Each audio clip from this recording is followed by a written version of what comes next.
sports station. Always live on the free Odyssey app, Twitch, and YouTube. Powered by First NorCal Credit Union. Live from downtown San Francisco, this is 95.7 The Game. Saturday mornings on The Game. I'm Jason Dumas in with Evan Giddings. Beautiful Saturday morning out in the city. Some of the heat has dissipated. It's a little cloudy, but I have a feeling that we're going to have a great Saturday. As soon as I get out of here, I'm going to Chase Center for the California Classic. Big names playing. I'm not sure if it's merit-based, but it's headlined by Bronny James. We got to acknowledge him. A lot of people are interested to see how Bronny is going to play. Of course, the next couple hours, we will talk Golden State Warriors. Are you pleased with their moves so far?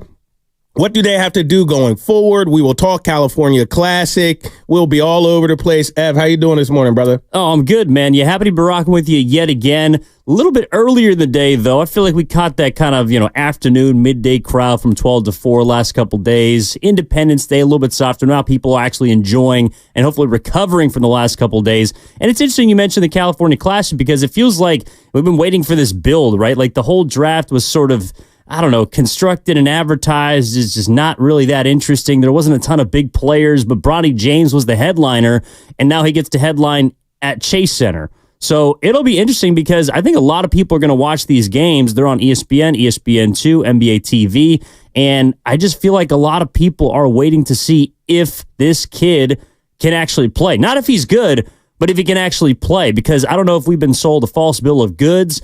I don't know if this kid is, kind of a reclamation project. Could he get better? Is he just, charity kid? What is it? And so we actually get to, I feel like, understand a little bit of that answer today. 100%. And for better or for worse, whether he likes it or not, his name is going to be polarizing probably for the rest of his life. Yeah.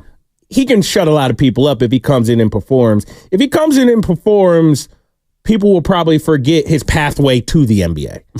But if he doesn't perform, it's always going to follow him, for better or for worse. And look, I have a general rule of thumb. I'm not too critical on players who are playing for free. So basically, high school kids and college kids, it's not their profession, it's not their livelihood. You're going to be hard-pressed for me to publicly criticize them too heavy, especially like guys like us who actually have a platform, and our criticism can affect people. Like, I'm not sitting here and saying, oh man, I'm so influential, but we have people listening to us. We have people seeing our tweets. I try to take it easy on the amateurs, but once you become a professional, you're fair game. So now that Bronny is a pro, I will give my honest takes on him. And obviously it's nothing personal, but ever since he was in high school, I have thought he is a bit overrated. I think his name is bigger than his game. Not a bad player by any means, but take this for instance. I've always been into high school hoops. I follow high school hoops, especially Philadelphia high school hoops, but nationally too. Always have been tapped in. Bronny is a McDonald's All-American. McDonald's All-Americans are the 24 best high school prospects in the country. Every now and then there's a snub. I know sometimes with which AAU circuit you're on and whether you're an Adidas guy, an Under Armour guy, a Nike guy, sometimes you can get a little help getting into that game. But more or less, politics isn't huge in the McDonald's All-American game, Evan. It's usually merit-based. I have seen dozens of McDonald's All-Americans in person over the years as they were playing high school. Every McDonald's All-American that I've ever watched pops out. Yeah. You're watching his high school game. You're like, he is head and shoulders better than everybody. Yeah. Doesn't even really belong on the same court as it's like an adult playing with children. Yeah. I've seen Bronny play in person as well. Did not pop out. Wasn't bad. Good high school player. Not one of the top 24. I think his name helped him get in it. He wasn't even, look, I'm going to be honest with you. He didn't even make first team All-League in his conference that he played in high school. And he was a McDonald's All-American. So it started there. Yeah. No one's going to make a huge funk out of it. Not a lot of people are paying close enough attention to know if he should have should or shouldn't have been in the McDonald's All-American game is not that big a deal. But people who pay attention or into high school hoops are like, Then he goes, God bless that he's okay. Yes. He goes to USC, has the heart issue, and it derails his college career. Like, that is a perfectly reasonable excuse to have a up and down season, which he did. I'm thinking he comes back, finally has a year. Or transfers somewhere. Transfer probably is somewhere where the coach is going to put the ball in his hand. I thought he should have transferred to, I think it's Akron, where LeBron's best friend coaches, Drew Joyce, who was on that St. Vincent St. Mary's team in high school with him. Something's telling me that Drew might have actually taken a job somewhere else. But wherever, I was thinking, Bronny, transfer there is not high major. You're going to have the ball in your hand. You're going to be able to perform. Like, they'll roll the ball out. But, yeah, he went to the NBA, and now I can criticize him as I see fit. And it's just, he's nothing I've seen tells me he's an NBA player. No, not yet. And it was funny when the report came out that Rich Paul had called teams and told them that if it wasn't the Lakers that he was going to Australia, I thought, well, that actually might be good for him. You know, like LaMelo Ball played, I think, in Lithuania. I know Brandon Jennings played in Italy before he got drafted. Like, there are players that have played professionally before getting to the NBA. LaMelo was in Australia. LaMelo also did play in Australia. That's right. Yeah. So there are players that have gone and played overseas because either they didn't want to be a part of the college system or make some more money, wanted to kind of kickstart their careers and basically challenge themselves. So I thought that'd be a great opportunity.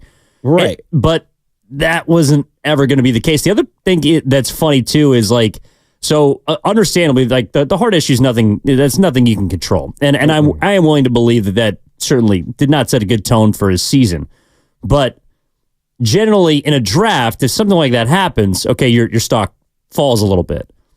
I never heard anybody saying, "Well, Bronny was going to be a first-round pick if the heart thing didn't happen, or if he got to start." Like, it wasn't a situation of, well, that was where he was going to go previously, and now he's in the second round. It's no. He was always going to go in the second round.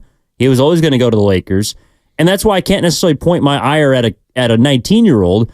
And every piece of criticism that I've had surrounding this topic has all been aimed at his dad. It's all been aimed at LeBron, because I feel like LeBron has made it all about playing with his kid as opposed to his kid playing with him. And I think from everything I've seen, too, and read, Bronny appears to be a pretty good kid. Like, he's got a good head on his shoulders. You know, he's confident, but he's not cocky. He understands the situation. Nice kid. But, and I'm sure we're going to get to hear more from him today. The other part of it, too, Jay, that I'm curious about is like how his peers see him, because that's another part of this, too. Like, you and I can sit up here and critique him all we want, but the moment he gets on the floor, he's got a bullseye on his back. Yeah. With actual pros. Absolutely. And pro basketball is a dog-eat-dog world. Like, these are grown men whose jobs you're fighting to take. So they're going to be ruthless.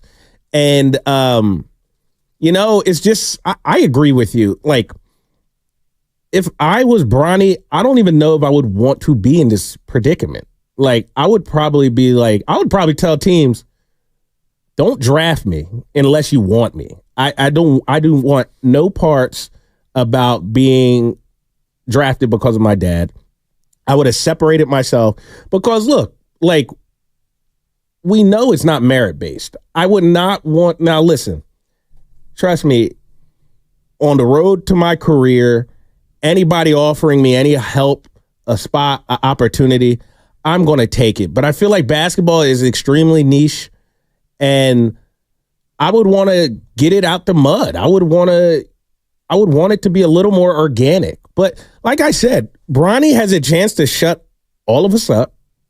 If he goes out there and he performs over the next couple of years and develops into a really good basketball player, a really good NBA player, it'll be great. I mean, the odds are against him. I mean, typically 55 pick in the NBA doesn't stick around all that much. Although Patty Mills, he was number 55, but the odds are against you. The average NBA career isn't that long in general.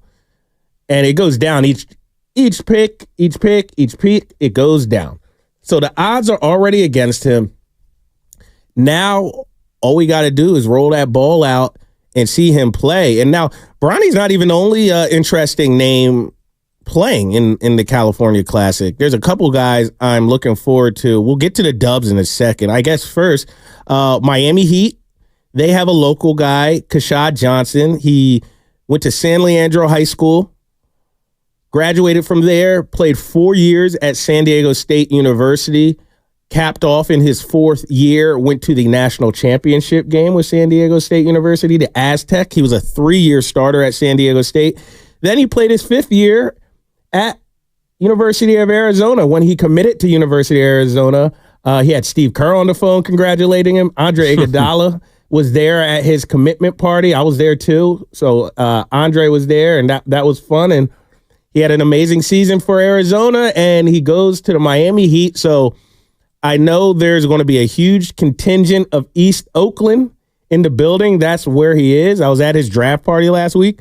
So I'm excited to see Kashad Johnson play and get his career started. And then, of course, Ev, we got to talk about the Dubs. I will say this. I was thrown off because I was excited. I'm still excited to go watch the Dubs play, of course. And they have a lot of the Santa Cruz Warriors that I covered this year on that roster. But I was excited to see Paz and TJD, too. And then I just realized they're not going to be there. They're in Vegas playing for the USA Select Team. For the Select Team, yeah. They're on the roster, but they won't actually be at Chase Center. Yeah, that is a little bit of a letdown. They'll be in Vegas, but they won't be at Chase today. No, and I guess there might be like an outside chance they play on Wednesday, but I have to imagine they're also just probably going to stick around in Vegas because that's where Summer League actually is. Right. No, they're in no rush to get back to Chase to play. I mean, think of the opportunity in front of them in Vegas. They're playing against the best players in the country. That's a great showcase for them to see where they're at, a barometer as they're going up against some of these premier guys, and also just honing their game and getting game off the court from these pros. It's going to be cool to see that thing play out. Obviously, Steve Kerr's there with them, so I can't wait. Evan, did you see all the videos on Instagram that Team USA was posting yesterday of the players arriving? Yes. There were some cool content. The Bron and Steph Curry embrace was really cool. Bron said it's about damn time, talking about them finally being on the same team together. Yeah. That was really cool. It was cool seeing Embiid and Steph Curry embrace, and Steph Curry saying trust the process. That was funny. Walked in, he's like, hey, yo, process. Yeah, process. So if you guys are listening, go check that out on Team USA's official Instagram page. Some really cool content. I thought it was cool too, like, because Curry is, a lot smaller than all these dudes. I mean, that's one of the reasons why he's so special, is that he's able to just live and thrive among the trees. But everyone also just has this, like, you can see it on their face, and that's why the video was so cool to me, is like there's just this understood reverence for the chef. Like there's this understood, it's almost like watching those old videos and you could see someone like Steph Curry or Klay Thompson walking up to Kobe at an All-Star game, walking up to Tim Duncan at an All-Star game. Like Steph's an OG now. Like Steph's one of the, he's one of the elder statesmen, and Bron is obviously the oldest one there. KD is the same age, but, Embiid walking up to him. Some of the younger players coming through, Tatum, Brent, like these guys are looking at Steph Curry like, all right, it's go time now. We got the squad together, and it's an all-time roster. So I obviously I hope they're able to get it done. I think they will be. But the fact that they can construct this entire Team USA, and Curry feels like it's his first time playing the Olympics. Yeah, but he kind of feels like the leader in a way. Yeah, I mean, it doesn't matter if it's his first or 10th time. Any team with Steph Curry, people are going to be looking to him. I would say the leaders are Steph, LeBron, and KD. Yeah, I mean, those are the three. Those are probably those are the three elder statesmen.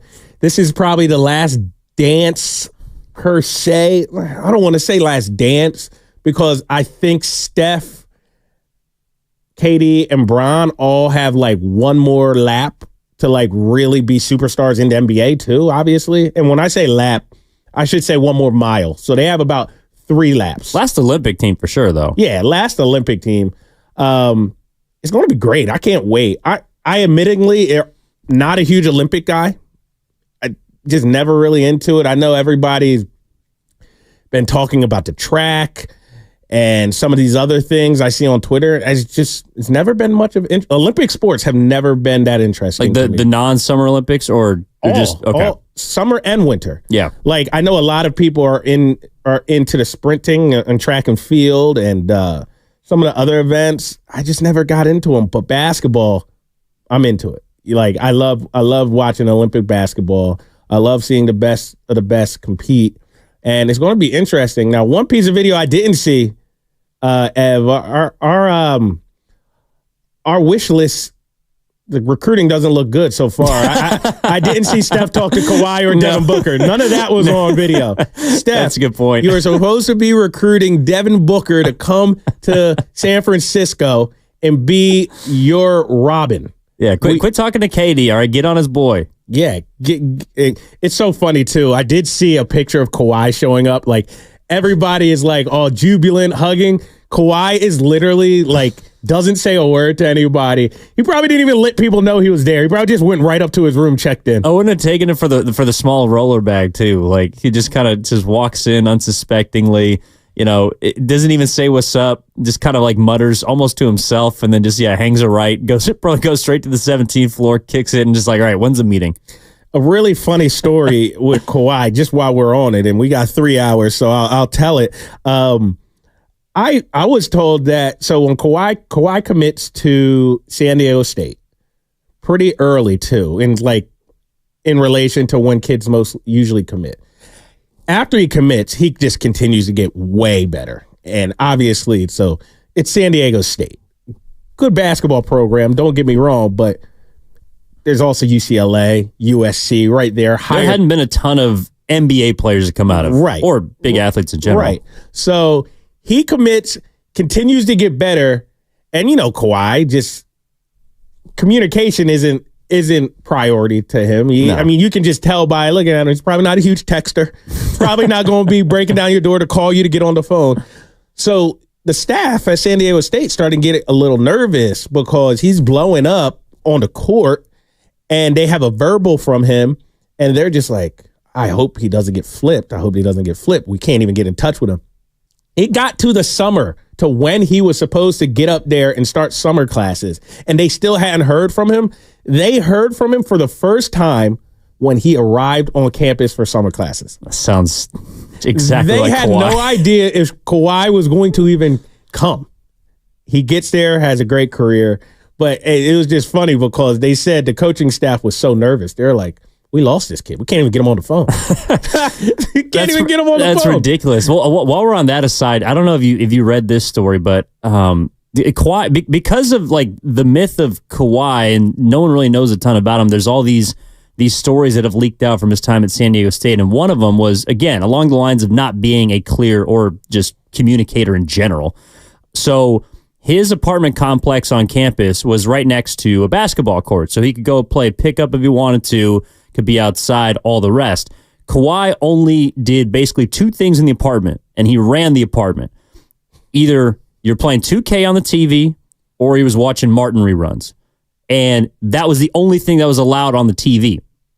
And the only way that you could get him to either change the channel from Martin or to get off of video games was to beat him in a game of 2K or to go outside and beat him in a game of one-on-one. Oh, God. And allegedly, he never lost it either.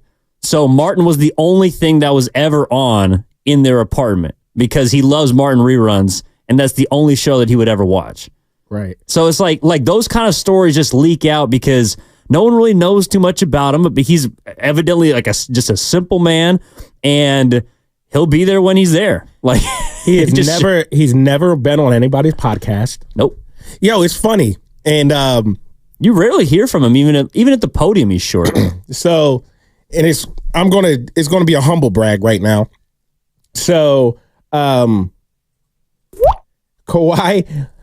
was at the Niners game I think it wasn't this past season. It was the season before last. It was the year the Niners got absolutely blown out by the Philadelphia Eagles in the NFC Championship game. I had to get that in there. 2 years ago. But Kawhi was at a 49ers game.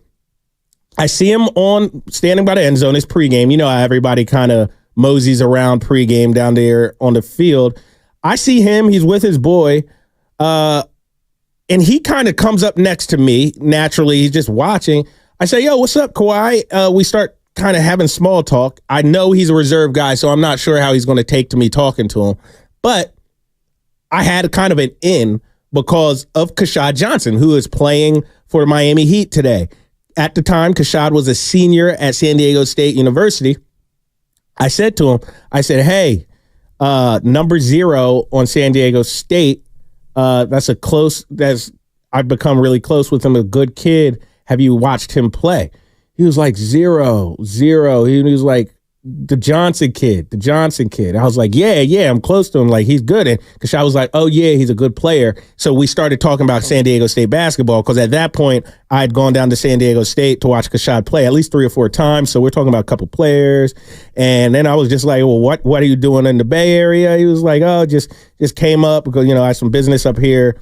But shout out to Whitley Sandrotto, our social director. She does it all for us here at 95.7 The Game. She snagged a picture of me and Kawhi talking, and she just so happened to snag a picture of Kawhi cracking up and me laughing as I'm talking to him. So you got him to laugh. Yeah, so I got so many people in my inbox and text me like, what did you say to Kawhi Leonard to have him laughing so hard? He never laughs, and I'm sure I could find a picture on my Twitter if I just search my thing and type in Kawhi. But it was just hilarious. And did the laugh sound like everybody else knows Kawhi's laugh? Yep, that deep laugh. Oh yeah, here's video. I'm going to retweet. If you're listening, I'm retweeting it right now. Yeah, it was really funny. The video is actually on the 95.7 The Game account. So yeah, Kawhi is an interesting cat. And let me ask you this, Ev. Who do you think is going to start for Team USA? Steve Kerr has some decisions. I mean, he does. I mean, so the thing is almost like, I feel like in a lot of these cases, probably seniority, right? Because the level of play is pretty even. Yeah. I mean, Curry, Bron, KD, and then 2 more spots left. Probably AD over Adebayo, and then that 5th, Tatum. So Tatum, AD, Bam, Curry, KD, LeBron, AD, Tatum. Oh, okay. So I would go. I mean, like you said, splitting hairs. Like every lineup they'll have, every combination is like the best lineup in the world. It's like a death lineup, and if they lose, they should be ashamed. But I'll go KD, Steph, Bron. I think those are 3 locks based on their stature, obviously, in basketball. And then I will go Joel Embiid. Oh, that's right. They were recruiting him very, very hard. They probably told him. That's a good point. Yeah, he's probably starting over. Yeah, they're probably. I mean, I think he should too. Like, I think he's better than AD. AD, yeah. So that leaves a 4. Probably Tatum. So yeah, Bron and Embiid in the front court. Tatum at the 3. It doesn't really matter. Tatum or KD, whoever you want to call the 3 there. 2. I could also see Devin Booker starting. Devin Booker's really good. Him or Ant? Yeah, Ant too. Although Kerr doesn't like Ant. Remember the story when Kerr was like, it's in the draft process, right? Well, that's a funny story too. But I'm talking about Team USA last summer when Ant was like, why not start it? And he was like, Dwayne Wade came off the bench because of Kobe. And Ant said, well, there ain't no Kobe's here. We don't have no Kobe. Coach. Like, I could get behind the logic with the D Wade and Kobe, but there ain't no Kobe's here. That I can literally hear Ant saying that to Steve Kerr. Yeah. Sorry, coach. I don't see him. Yeah, like there's no Kobe's here. I'm looking down the bench. I mean, we got Therese Halliburton. We got It was funny. Well, Jalen Brunson. So when we're talking about the players playing and who's not, I God love him. The guy that is getting no burn on this team is Tyrese Halliburton. Oh man, I mean, there was a viral tweet that was even making fun of him. Like, look at Tyrese Halliburton coming up and just ruining the moment. Because it was a video of like KD, Steph, and Bron like all talking, and Tyrese Halliburton like comes up to the group and like starts talking too. And it was like one person doesn't belong. But yeah, poor Tyrese. That's another guy. He's a great dude. Tyrese, He's the third point guard behind Steph and Drew. He was Tyrese Halliburton's good friends with the golden child in the Bay Area right now, Brock Purdy. That's right. Yeah, Iowa State. They were at Iowa State together. And I remember 2 years ago, again, when Brock was making that historic run, first got to start, what's his name came out. Halliburton came out and was very vocal in supporting him. And he got asked a bunch of questions when they came to the Bay Area and played. So, yeah, shout out Tyrese Halliburton. He's a huge Brock Purdy guy. Team USA should win this tournament. There'll be one or two like kind of close-ish games, like just like the last Olympics when it got close. I think with who was this? Is it Spain? Spain, where the Gasol brothers play. Yeah. The Gasol brothers. They also had Rubio. Yeah, and a couple other like actual NBA players. Serge Ibaka. I mean, Slovenia's pretty good. Doncic is there. You know, Croatia. Like, there's some good teams, but obviously the roster talent lies with Team USA. Shoot, Canada has a good roster, but yeah, no Wiggins. No Wiggins. That's a whole nother thing. We will get to all of that on the other side. We will continue to talk about this California Classic. We will also break down the state of the Warriors as it so happens right now. How's Mike Dunleavy doing in this offseason? All that and more. I'm Jason Dumas. That's Evan Giddings, 95.7 The Game Saturdays. We'll be right back. As school messes return, rest easy. Clorox has got your back to school. Oh, no. I'm back. That messy science...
Now back to 95.7 The Game. Right back here, 95.7 The Game Saturdays. Evan Giddings, Jason Dumas. We are breaking down Team USA hoops, Golden State Warriors basketball, California Classic on this beautiful Saturday. I think it's going to be nice and lively at Chase Center this afternoon. Ev, I'm going to walk right over. It's going to be a nice little walk, but I'm going to walk right over once we get off the air around noon. Let me ask you this. Who are you most excited to see hoop today? That's a good question. I mean, I think, honestly, well, if I'm looking at the Warriors roster right now, Pods and TJD are out in Vegas. And so, I feel like these kind of showcases are, like you mentioned, looking at a McDonald's All-American roster and high school players, so someone just pops.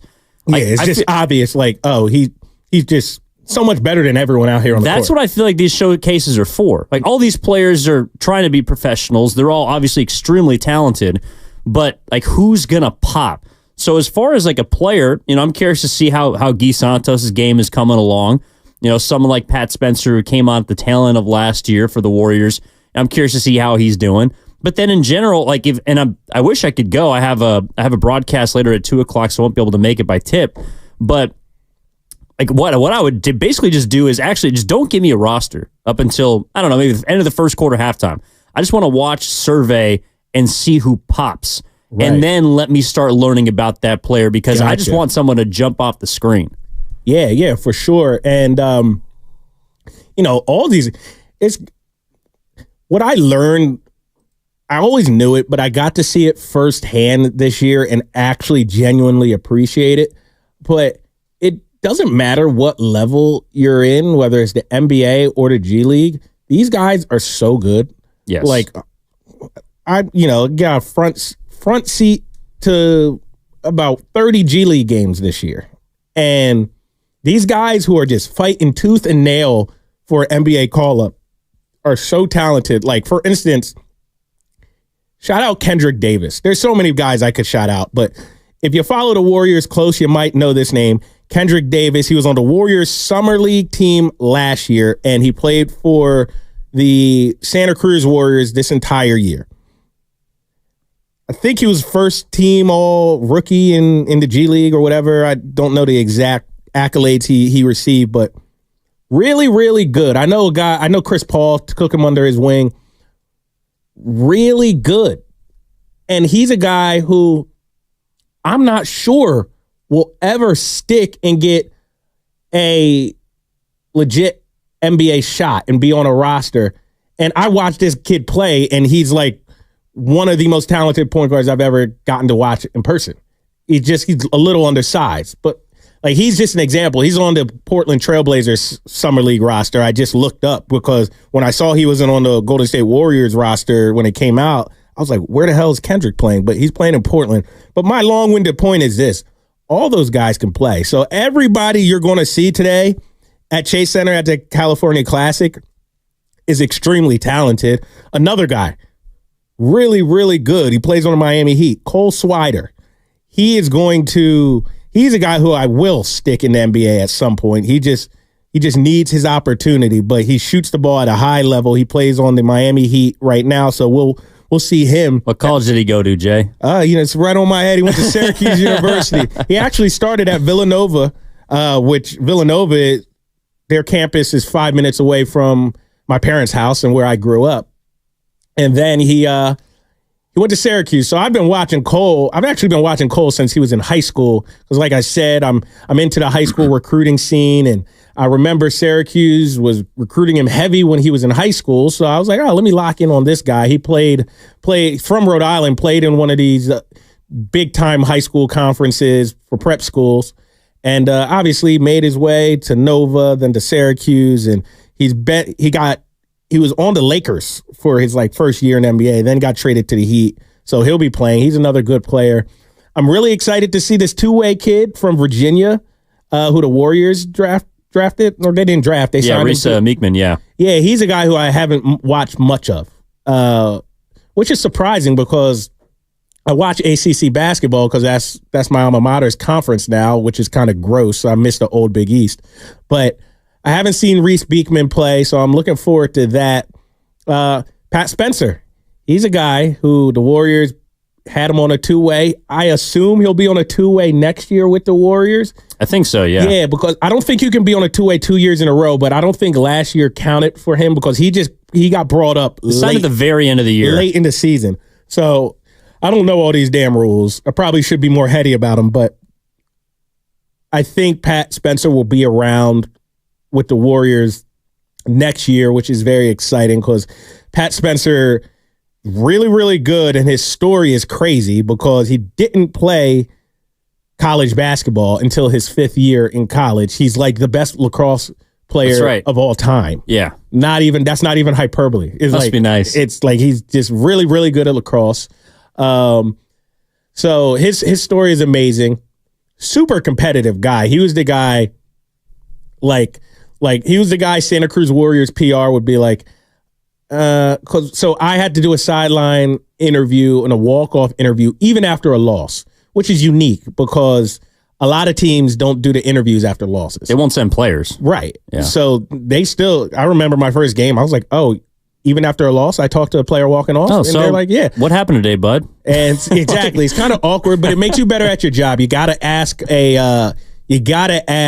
a question that won't send them off because you know they're walking off the court really frustrated. So just the way you phrase your questions, you got to be a little more careful. But the PR don't talk to Pat. Don't talk to Pat after a loss because he is hot. That guy runs hot, not in a bad way. He's just super competitive, and so he was always the guy. I see them walking off at the loss. I was like, let me skip Pat. Let me skip Pat. So looking forward to seeing him play. And really, just a bunch of guys on this roster. As for the senior team, the actual Golden State Warriors. Well, quickly before, I do think that because of Miami's developmental program, like number one, Shaw Johnson is in a great place. Mm-hmm. Shout out San Leandro. But the other guy that I'm curious to see, just because he was the, quote, like heir apparent to Trace Jackson Davis, would be Kel'el Ware, the center from Indiana. So that's somebody that I would want to watch on Miami, the Warriors are going to play today at 3:30. Also, I know he was flown under the radar just because he's older and he's a late addition, but Kevin Knox is on the Summer League squad for the Warriors. Mm-hmm. So if he's out there today, I would like to see him. He's hurt. He won't be playing. He might play for them in Vegas, maybe, but I know he's not playing at the California Classic. But yes, you're right. He's on that roster. The guy he was a lottery pick, no? Kevin Knox? He was. Yeah, he was highly, highly regarded. He went to Kentucky, right? Yep. Yeah, went to Kentucky, highly regarded. He was a one and done. Yeah, he just never really found his place in the NBA, which is a shame. It happens to a lot of guys. It's probably going to happen to a lot of players on these teams, and that's why, 90% of these players are not going to become something that we'll remember and say, oh, I remember, like you go back and watch those old clips of, Steph Curry or Klay Thompson in Summer League. Like it's not going to be that. But at the same time, you might see a player that will resurface later and that could be, I don't know, an asset to a particular team. It's obviously nobody like the 12 on the senior team on actual Team USA, but oh yeah. Now look, talking about senior teams, let's get to the Warriors. We've been yapping all week about Lauri Markkanen, Paul George, Brandon Ingram. The list goes on. Who can Mike Dunleavy add? But as it stands right now, let's just pretend the Warriors are done making moves. I know that's not the hope for most people, but let's pretend it's done. Realistically speaking, everything goes right, but staying realistic, how good do you think this roster can be? I think they can be just as good as they were last year. Now, which that's is not saying much because they didn't make the playoffs. To anybody's ear. They didn't play a single playoff game. No, but again, I think it was a really tough year for the West, and we kind of got into this yesterday. I do not think the West is going to be as good as it was last year. For example, in the East, the Warriors would have been an 8 seed. And that's also not writing home about much, but To look at the team right now and say, hey, like, I'm not going to sit up here and lie to you, Jason, and say I'm looking at this roster right now. I think they can win 50 games. Like, I just don't. Right. But I do think it's very possible that they could still win 45 or 46 games, which if other teams ahead of them take steps back, then that might be good enough to get you to a 7 or 8, which gives you a better chance at a play-in and to get into the postseason. That's the reason why I don't think they're done, because I also don't think that the Warriors are looking at this roster right now. And now with the addition of Buddy Hield, they're above the tax line. So I also don't think that Joe Lacob and this front office would go back into the tax for a team that they don't believe can be a postseason contender, or can he at least get to the playoffs. Right. So he's into tax right now. Yeah, they're $5 or $6 million over the luxury tax line. They are just below the first apron line. So they still have, full access to everything, and they'll be able to, have more flexibility than obviously they did last year as a second apron team, but they still are in the tax. And remember, that was an emphasis, plan A or 1A from Joe Lacob to get out of that tax. And actually, I thought that they might have been done before they acquired Buddy Hield, because that had them just below the luxury tax with room to add a veteran min. So that's why, again, I still think that things are in motion. I don't think it's going to be for a big name player, but I do think they're going to try and find a way to shed a little more salary, either to get out of the tax, or if they're going to stay in the tax, it's because they're actually trying to acquire a big name player. Yeah, absolutely. And we just don't know who that big name player is. And obviously, it's easier said than done. For a multitude of reasons that we've talked about so many times. I think first and foremost, at the core, it's just hard to get good players, because why would a team want to give up a good player, just fundamentally speaking? Then there's the fact that the Golden State Warriors have had a belt to the butts of every team in the NBA for the last decade. No one is in a rush to make Golden State better. It might not be something someone says out loud. It might not even be something that people are doing firsthand. But subconsciously, that is definitely something. You have seen this team dominate 4 titles in, 10 years? 4 titles within 10 years? You don't want to see them continue to win. So no one's going to just help Golden State. So Mike Dunleavy definitely has his hands full. But I'll tell you this. I'm a believer in Mike Dunleavy. I really am. I know it's easy to criticize the guy when things don't go right. A lot of you guys are emotionally attached to Klay Thompson, which isn't a bad thing. It's not an insult, me saying that you're emotionally attached to Klay Thompson, but it just puts Mike Dunleavy in a no-win situation to a lot of these fans. Like a lot of people are just going to be like, he got rid of Klay Thompson. He sucks. I hate Mike Dunleavy. I don't see it that way. I think Mike Dunleavy is going to be great because he comes from a basketball family that knows the business. Mike Dunleavy played a long, fruitful, I guess fruitful is relative and can be debated, but he played a long career, trades, cuts, this team, that team. He knows the business, and his heart has probably grown cold. He was probably the best man for the job to not retain Klay Thompson. He was probably like, look, it happens. This is business, Klay. I'm sorry. You need a guy like that making decisions.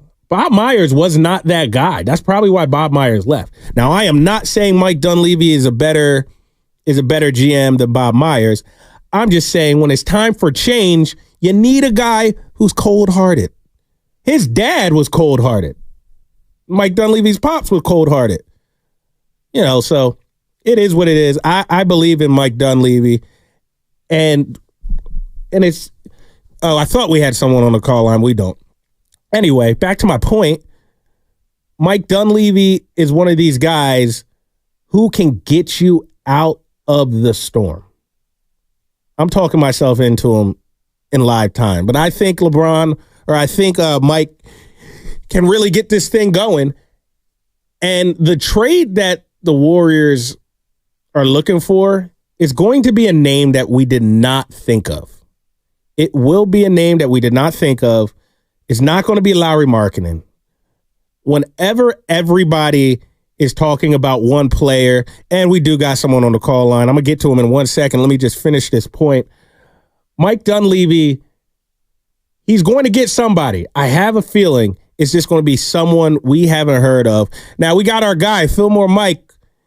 He's on line one. Fillmore, you got to talk about Dunleavy. What's up, brother? Hello? What's up, bro? What's up with it, Jason, man? You know I have to call in, support a fellow black man on the radio, man. Appreciate that. Looking sharp in TV.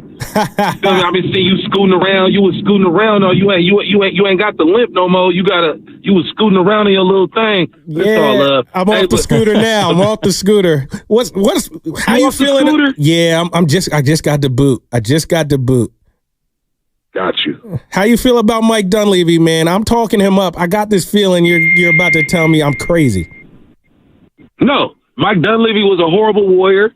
It's all love, but I do believe in him as a GM. Quick story about Mike Dunleavy. The biggest ovation Mike Dunleavy got was when, from what I remember, he got kicked out of a game. We just wanted him to show like some fight, he had no emotion. He had this look that was just like Beavis and Butthead type look.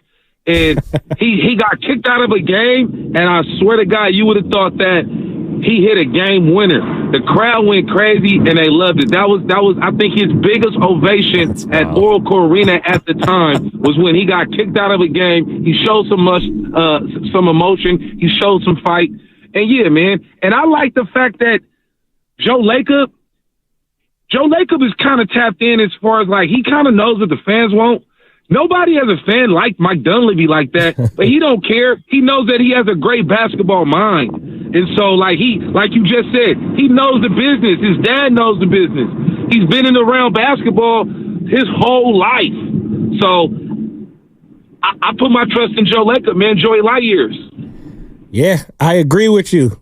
Fillmore Mike, appreciate you, man, as always. Loyal listener, loyal watcher of Cron 4 News. I really appreciate the support from him. And he even knows about the scooter. Yeah, I know. It's crazy.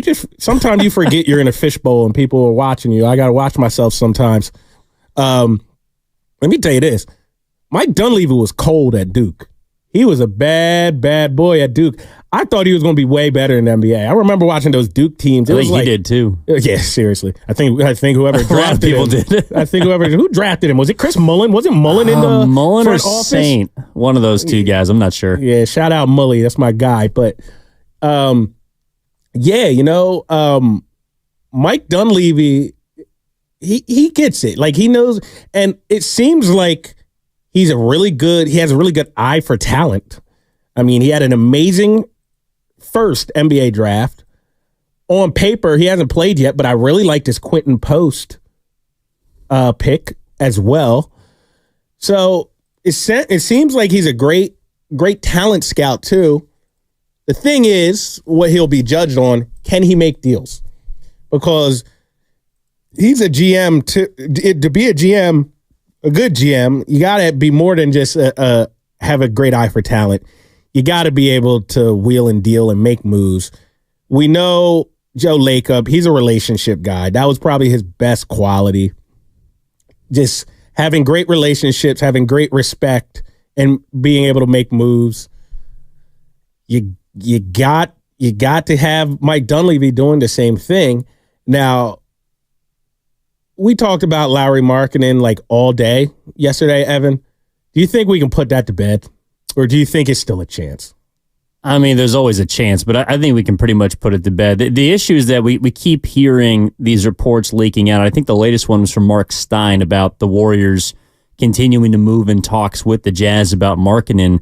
The issue is that, and I think Tony Jones helped us yesterday quite a bit, is the fact that Danny Ainge doesn't have to trade him, and I don't think he wants to trade him. And from all the reports that we're seeing from Markkanen's side, he has no intention of leaving Utah anytime soon, or he doesn't want out. So that's kind of the biggest issue is, he's basically just waiting for somebody to floor him. And I also kind of think that Ainge is, I don't know what you'll give me for this. I think Ainge is kind of using the Warriors as leverage to see if he can extract some of San Antonio's picks because those are better picks. Like he's trying to get those Atlanta picks that they sent over for DeJounte Murray a couple of years back, and those Atlanta picks are looking really, really good right now. So if I'm Ainge, I would probably try and get those over the Warriors. So I think we can kind of put it to bed. I don't think they're done necessarily, but I think that the Dunleavy thing is interesting to me because so far he hasn't made like a fatal mistake. At least I don't think. I mean, no. The Draymond Green contract in hindsight is probably not great right now, but that wasn't going to be his first move as GM. His first move as GM was not going to be to tell a member of the Big Three to kick rocks. Mm-mm. And essentially, I think the first move told Clay to kick rocks. Well, he did. But I also think that was a little bit of Lacob too. I don't think that was just Mike. Right. I think there was just a mutual understanding there. From a basketball perspective, it made sense. But obviously, you got to look at it more than just a basketball perspective. These guys are humans, and there's an emotional perspective for sure when it came to Clay. But I also don't think that Dunleavy's done anything that would make me distrust him so far. You know, it's just the question is, okay, how much time do you give him, right? Right. Because he's hit on a few draft picks, and they haven't been, like great high draft picks. So he's kind of been able to trim the hedges. He's found some diamonds in the rough. Obviously not level players of, Draymond, who was a second round pick, or even Klay Thompson, who was, the 11th overall selection. But Mike Dunleavy also didn't have what Bob Myers had, which was someone like Jerry West, RIP, in his corner and in his ear. So, how much of that draft capital do we kind of attribute to Bob Myers? Do we attribute more to Jerry West? There was the reports that Clay was West's guy, like that was the one that he identified. And to me, like Myers was able to swing the big deal. Clay put Jerry West on his tribute post. Exactly. Showed they had a good relationship. That was his guy. But even early in his career as general manager, Myers was able to trade for Andre Iguodala. He was able to trade. He was able to get other players here. And then, of course, 2016 speaks for itself. But Myers showed that he was able to go out and swing the big deal. Dunleavy has not shown that yet. And I also think because of that, he is a little hesitant to just make any move. It has to be the right move because the moment that you make your first big trade, that's what you're going to be known for. I know a lot of people might say, well, Chris Paul, Jordan Poole, but as we've seen, that was more just a salary dumping move. That was a move to get off of a bad contract. This next trade or acquisition, that's going to be the first one that I think we really judge his time as GM on. And so, number one, he has to be careful. Number two, he's got to hit it. Otherwise, we are going to think about Dunleavy the way a lot of people like Fillmore Mike are talking about him as a player, which was just an underwhelming guy. Yeah, 100%. And now we're talking about, you mentioned you don't think Mike Dunleavy has made a grave mistake. And I agree, not so far. Since I've been covering this team, in the 6 years, I would say the biggest malpractice move the Warriors, and it wasn't a singular move, but it was a situation they botched. Drafting Jordan Poole, being able to develop him to the point to where he was a meaningful piece to an NBA championship, building him up that much to losing him and watching him crash and burn and then losing him for nothing, essentially, because you lost him for $30 million, basically. So that is just a malpractice. Like, how can you botch a situation? Now, it's not all the Golden State Warriors. Obviously, some other people have to take accountability, even Jordan Poole himself. But it's just like, man, you had something. Like, how much of a better situation are the Warriors in right now if they still have Jordan Poole playing at 2022 level? Like, they are in a totally different position. Mm-hmm. Oh, 100%. And it's just like, that is part of the reason why you're in this position. So that's been the biggest malpractice from my standpoint for the Golden State Warriors. Like, you had it. You had a lightning rod. You had a fan favorite on the court, off the court. Jordan Poole was that guy. You had people showing up to the arena in swimsuits. Pool party. It was like a marketing dream. How could you botch that? He's probably the reason that they didn't take LaMelo Ball or thought about taking LaMelo Ball. 100%. 100%. They saw what they had in Jordan Poole. And that's the thing, like, that was the greatest story because remember, Jordan Poole got sent down to the G League and people are like, oh, man, like it was, what is this guy doing? That pandemic season was ugly. Ugly. And then they built him back up. He went down there, he developed, he came back, got himself paid, and then he just crashed out, really. You know, we saw it in real time. Saw it on TMZ. Seriously, that was another low point for the organization. We still never got a real answer. People, I mean, this is kind of an insult at myself too. People just stopped asking. Reporters stopped asking. You ever find out how that video got leaked? Like, has anyone ever had to answer to that? No, and we'll probably never know. Honestly, I was told, like, I think I heard, like, the company that records those videos is it's a secondary company. It's not like somebody in the Warriors. No, there's a lot more people that have access to those footages. It's like it's a secondhand company that records those. So in theory, someone on that company probably got that video and sold it to TMZ. I mean, TMZ probably paid them a bag for that footage. Yeah, but I think on the other side too, we can dig more into, you know, this idea of what Dunleavy is kind of waiting on, because I do think he hasn't made a mistake yet. I don't think he wants to make the big mistake, but is there a move out there that's going to be the right choice? I think that's what he's sorting through right now. Yeah, we're going to get to that and way more on the other end. 95.7 The Game Saturdays. Joseph, we see you on the line. We're going to get to you after the commercial break. That's Evan Giddings. I'm Jason Dumas. Hang tight. We'll be right back. For walkable cities, I'm a yes. When it comes to sports in the community, I'm a yes. For affordable housing, I'm a yes. These are the people of yes. They're your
That's 877-WEB-NOW1. You're listening to 95.7 The Game, KGMZ FM in HD1 San Francisco on Odyssey Sports Station. Always live on the free Odyssey app, Twitch and YouTube. Powered by First NorCal Credit Union.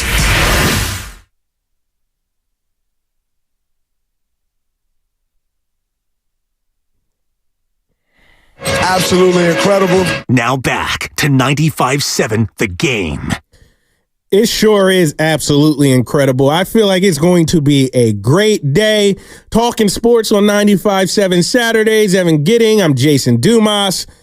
We're talking sports. Then we get to go to the California Classic after this.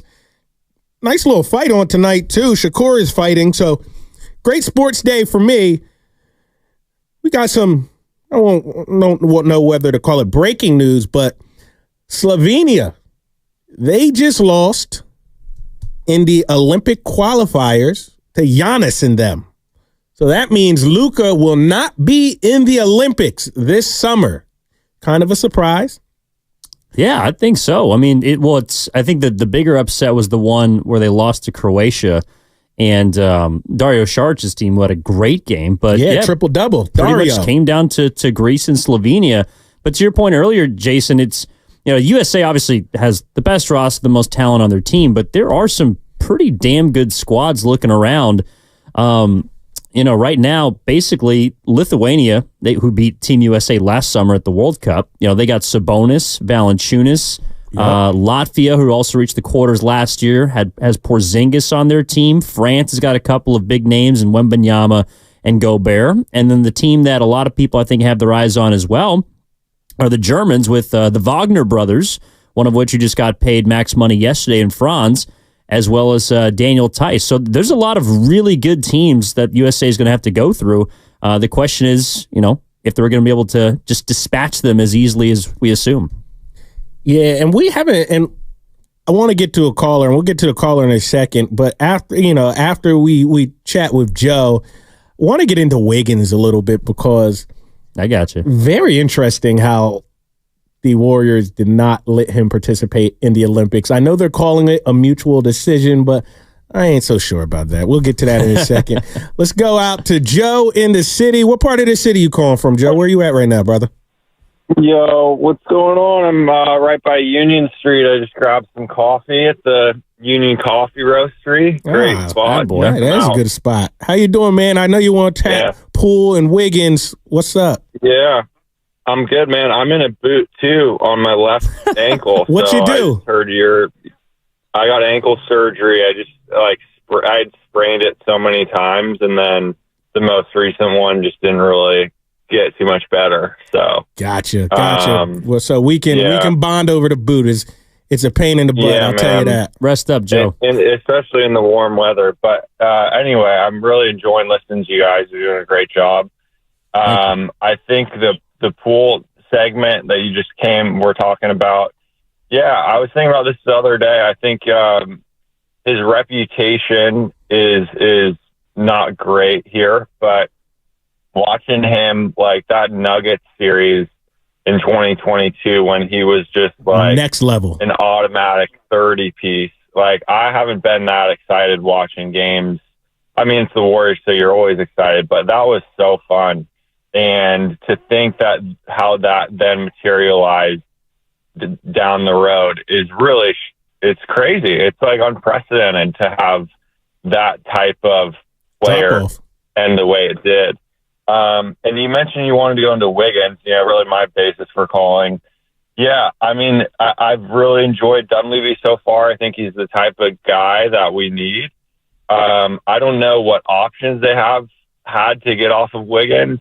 I think Bob Myers was great, and in the last couple of years just made some mistakes. As a fan, I would love to see them move off of Andrew Wiggins in some way, shape, or form. It seems like it's been a continuous saga of drama for a couple of years. And, Kuminga, Moody, like there's just guys, even if they're a little worse, I think he's become this like pseudo Harrison Barnes that doesn't really do anything. And, the level of play from that finals run to now is just like I wonder if they had that salary open. I mean, moving off Clay is probably best from a basketball standpoint, but like I just would love to see that guy gone, so excited to hear what you guys have to say about it too, because I know you mentioned you're going into Wiggins in a little bit. Feel you, Joe. Appreciate that. And Joe, I don't think your opinion, I think you have a popular opinion. I think a lot of people who watch night in, night out are kind of over the Andrew Wiggins experience. I really do. We've said this before. 2022 was an exception to the rule. If you just look at the totality of that guy's career, 2022 was an exception. So everybody just searching for 2022 Wiggins, probably not going to find it again. It was an anomaly. And I'll be honest, I think his on-ball defense, or the popular phrase now, point of attack defense, it's overrated. Lately, it has been. He hasn't been an elite perimeter defender. He wasn't last year. He wasn't. So I know, because that's really the last excuse for the Wiggins fans. That's their last excuse. Oh, who's going to guard? He didn't really guard last year.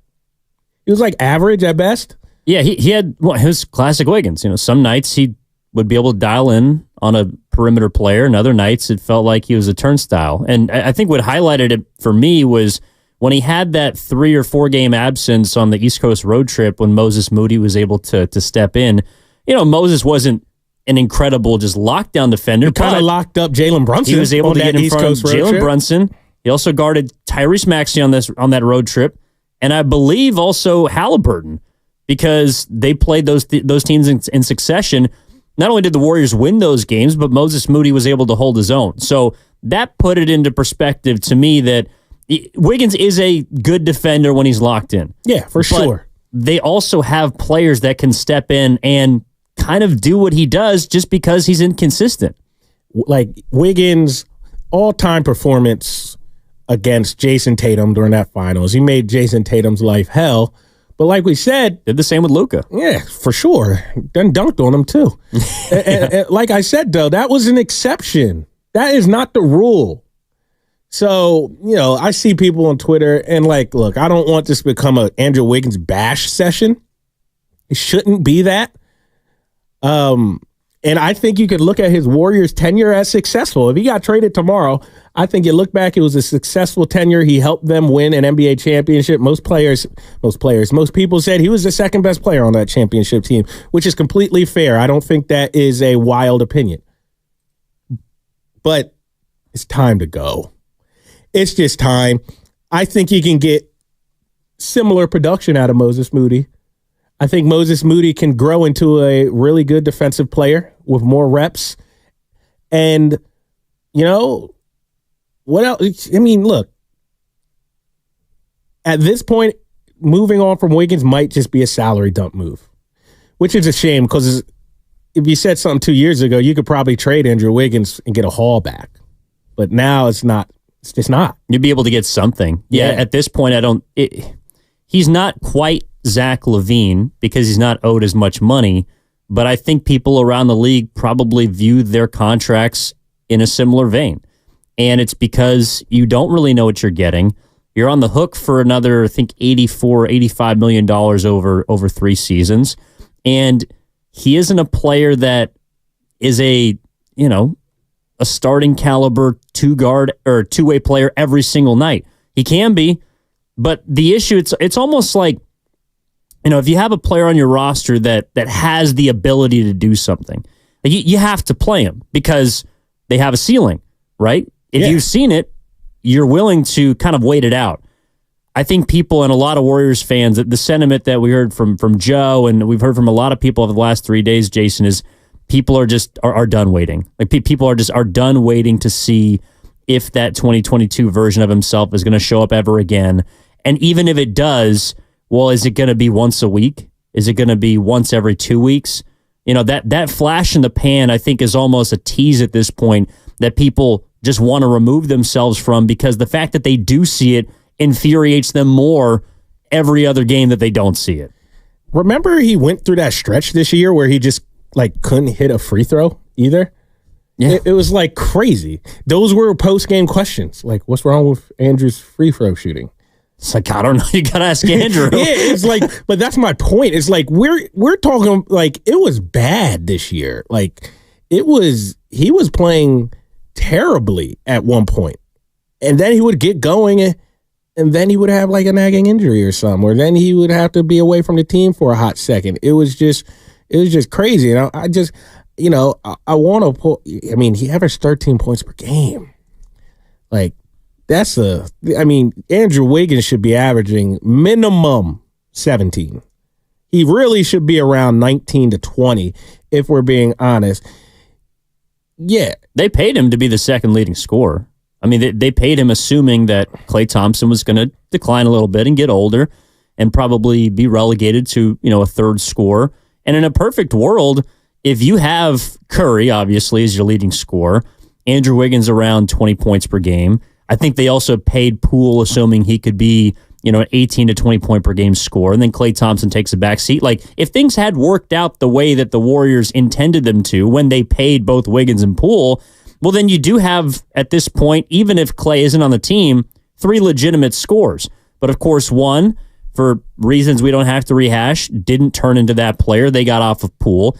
Wiggins has taken a sort of a deep dive in a spiral, and his numbers, like you said, it's not as if he just shows up one night and like his numbers have just gone down. Like, even when he is playing, he's not playing as well as he used to even a year ago. No, his numbers have literally gone down every single season since 2020. Yeah, and his efficiency hasn't been there. So I'm with you. I do think it's time. Yeah, and I didn't even realize this. First time I've actually looked, he's a terrible free throw shooter for a guy who plays on the perimeter. Like, you should definitely be over 75%. Last year, he shot 75.1% from the line. The year before, 61. The year before that, 63. The year before that, 71. The year before that, 67. Guy is terrible at the free throw line for a perimeter player. You should absolutely be over 75% if you shoot from deep like that. I mean, you and I were at almost every single home game this year. How many times did Wiggins step to the free throw line and you thought that he was going to make both? Rare. Yeah, like he's a walking split. I mean, look at this. Last 2 years, last year he averaged 2.7 free throws a game. The year before that, when he only played 37 games, he averaged less than 2 free throws a game. When you're an athletic wing, you should be at the free throw line at least 6 times a game. That just shows you that he wasn't trying. Like, you can't even get to the foul line. You are so athletic. You're a 6'7" wing who's known as a slasher. You can't even get to the free throw line. Yeah, it's time. It's time. That's all I will say. All right, let's go back to the phone lines. We got JP, Union City. He wants to talk Warriors offseason. JP, what's going on, brother? What's going on, guys? Hey, first of all, I think you guys have a really good dynamic going. I think we need to make a show. It's going to be called the D&G, not Dolce & Gabbana, but Dumas and Giddings. How about that? Oh, I love it. Yo, that's not bad. I'm about to give you my boss's phone number, Nahegan's phone number. We need that regular show, Matt, if you're listening. Dolce & Gabbana. Seriously, let's get that on ASAP. But I just kind of want to speak back on what you guys were talking about with Jordan Poole. I mean, that was a phenomenon, right?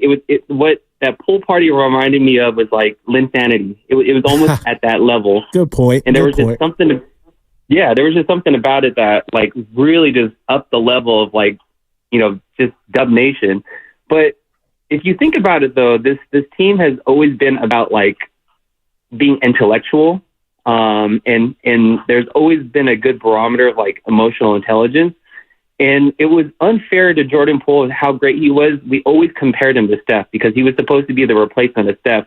But one of the things that I think really stood out to me is I don't know if Monty Poole asked him a question like, what does the game of basketball mean to you? And thinking Steph would answer like eloquently, like, it's more than just a game, this and that. When you would hear Jordan Poole speak, he was like, get back to me when I have an answer for you. And I think those are the things, too, that played a factor as to why we didn't keep Poole. It's not just his antics, but also, like, him as a person. Like, there was just nothing that compared to his aura versus Steph Curry. And, that's just my thoughts on that. Right. Thank you. Thank you for the call, JP. I mean, there was a lot of pressure on Jordan Poole. But, I mean, you're in the NBA, bro. You got to be built for it. You got to. Like, yeah,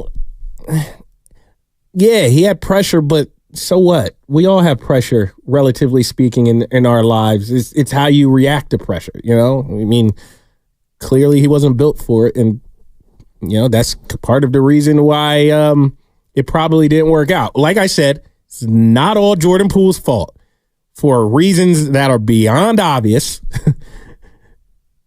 It's not all his fault. But I mean, I do think you're right. Like, some personal responsibility needs to be involved in the equation. But at the same time, it's like, he was 23 years old. I mean, he's still relatively young, was kind of handed the keys to the kingdom, perhaps probably prematurely. And was he the easiest guy to approach or talk to? No, he's a little more reserved.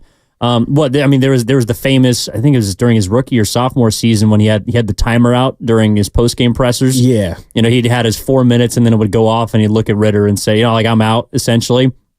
And it was a little playful when he was playing well, but that stuff rubs people the wrong way when you're not playing well and you don't want to answer questions and you don't want to speak. But the one thing that I could never question about Poole was his work ethic. He was always in the gym. Always. And even though he didn't publicize it as much, we always heard from Warriors front office members and from coaching staff members that he works at his craft. And so that, to me, always, I was willing to give him the benefit of the doubt when it came to, talking to the media or just being approachable, because I know that he was locked in on the game. And that was one thing that I did relate him to Curry with.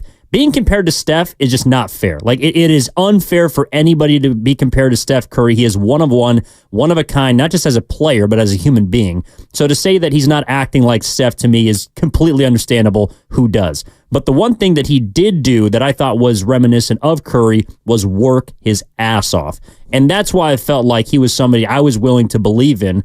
It just, by the end, similar to how we're talking about Wiggins right now, it just kind of was time. And it was time for an unfair reason. It was time because he wasn't able to put what happened in the past. What happened in the past was unfair to him. But at the end of the day, it felt like the Warriors and him probably needed to go separate ways, and they ended up doing that. Yeah, I mean, they've said after the fact, I think Draymond said it or Steve, whoever said it, that it derailed the whole season. Yeah. That incident derailed the entire season, as we know. Jordan, he was a bit temperamental, didn't know what you were getting from day in and day out. But like you said, his work ethic was second to none. And he just brought this energy to Chase Center that was really unmatched other than Steph Curry. It really was. By the time he came around, he was the second most box office player on the team. That includes Klay Thompson. From a marketing standpoint, from a personality standpoint, obviously we saw his personality more because we're in those pressers every day. But what the fans see is him playing to the crowd, him laughing, that big smile he has. He was box office. He was my brother's favorite player. When I was trying to figure out which jersey I'm gonna buy for my brother for Christmas, I bought him a Poole jersey. That was his dude. Yeah. See? He was a fan favorite. And he was supposed to be that bridge. I mean, theoretically speaking, everybody talked about the two timelines with Kuminga, Moody, Wiseman. But honestly, the bridge was supposed to be Andrew Wiggins and Jordan Poole. After that championship season, both Poole and Wiggins get pay raises, get new contract extensions. Those two were supposed to be the bridge between Steph, Dre, and Klay to the next phase of Warriors basketball. High-level play from Jordan Poole and Andrew Wiggins. If those two players were still playing at the 2022 level or even somewhere near it, the Warriors would be completely different right now. And they would still be a top 4 team in the West. I agree. But those two fell off the face of the earth for different reasons, and some their fault, some not. Well, it's all Andrew's fault. But for Jordan Poole, there was a lot of circumstances that we know and we saw play out in real time that could conceivably contribute to the downward spiral in his production. But we can talk till we're blue in the face. Andrew Wiggins and Jordan Poole's decline is really what got us here. If those two stayed relatively the same, Evan, we'd be in a whole different space. Well, and I think you make a really good distinction, Jason. It's not just if they're playing at that level, but if they were playing close to that level. You don't have to demand perfection every year because they were damn near perfect that year, relatively Wiggins speaking. started an all-star game. Yeah. Granted, it was, because of a K-pop tour, but at the same time, it wasn't like he wasn't playing great basketball the whole season. Like he was a big reason, and Poole was a big reason why the team won 51 games and became a 3 seed. He can make a run to the chip. Like those were quality players. And their games have not stayed even in the same stratosphere. The next year, Wiggins, I guess you could say maybe not his fault because there were things that happened in the background that prevented him from being present, nevertheless playing well. But even before that, he clearly was not the same player after he received that contract. And then Jordan Poole, I think he was just fighting demons the entire season. So both of them falling off, I think not only hurt the Warriors' future, but it also hurt the big three because the reason you're talking about them as a bridge is I think when Steph and Draymond and even Klay to some extent came back from that championship run, they're in their mid-30s. Like that's it. Those are players that in a shortened offseason don't have a ton of time to recover and recuperate and get themselves physically prepared. I think that's one of the reasons why they started so slow at the beginning of that season is because Kerr, along with the rest of the elder statesmen on the team, were hoping that these younger players, because remember, Wiseman played a lot at the beginning of the season, Kuminga played a lot at the beginning of the season. Those players weren't ready, obviously, but Wiggins and Poole weren't ready to carry the load that Curry and Draymond needed them to because they also started slow because I think that they were a bit tired from their postseason run. So the fact that they weren't able to bridge the old to the young is a big reason why the Warriors were in a position that they had to move off of Poole at the end of that season. And now, I think 2 seasons later, how they're trying to figure out if they can move off of Wiggins because that bridge broke. It collapsed. And it's not necessarily either of their faults 100%, but the fact remains they can't be those players. And so they moved off of Poole. I think they're also trying to move off of Wiggins. And they're essentially admitting fault for giving them those contracts before they had to. And I think that's a big reason why yesterday we were discussing, do they have to pay someone like Jonathan Kuminga? Because they didn't have to pay Jordan Poole. They could have asked him to play that final year. They could have asked Wiggins to play that final year. But they rewarded them, and it's probably why they're in the position that they are right now. Yeah, it's extremely unfortunate.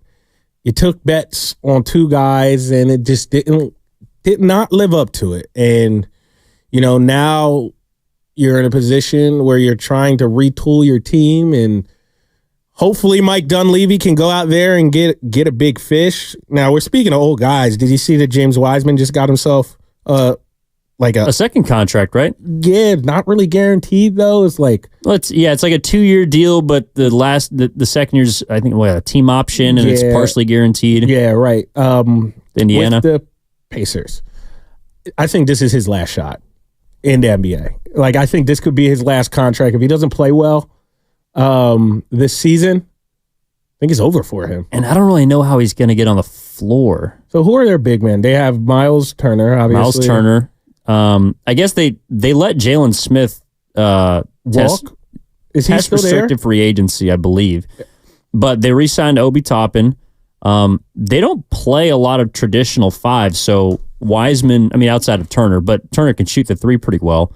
Yeah, ideally he's a backup center for him, but unless he plays well, I'm kind of with you, Jason. It's not looking great for someone like James Wiseman at this point, and it's unfortunate because I also think it was hard for him to get onto the floor with the Pistons. They're not a good team, but he was basically just buried behind a bunch of centers, Jalen Duren, among others. And even when he was in the games, he didn't, and it was hard for him, but he couldn't really contribute to winning. So, Wiseman was a player that in Golden State is going to be known as a bust. Perhaps one of the biggest busts in franchise history. And the fact that he was drafted at the time that he was amidst the dynasty is going to highlight that fact even more. But he also might have been put in an unfair position. And Steve Kerr's admitted as much too. Like, they should not have started him from day one that first season when he only played essentially 2 college basketball games. He wasn't ready. And now we're seeing perhaps the end of the line for Wiseman, which sucks because I think he's still in his early 20s. Yeah, I mean, and Wiseman has some stands on Twitter. Every time I criticize Wiseman, my mentions become a cesspool.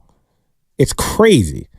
And it's like, I'm not exactly saying controversial things. Just look, the proof is in the pudding. Look at the production. Yeah, right now he's behind Isaiah Jackson, who's also with Indiana. Yeah, Isaiah Jackson, pretty good actually, too. Kentucky guy. Yeah, like, I don't know. It's another thing. Like, I never really saw it. I know a lot of people did, but I never saw it. I wish him the best. Don't get me wrong. He was a pleasure to cover. Like, easy, accommodating, all that.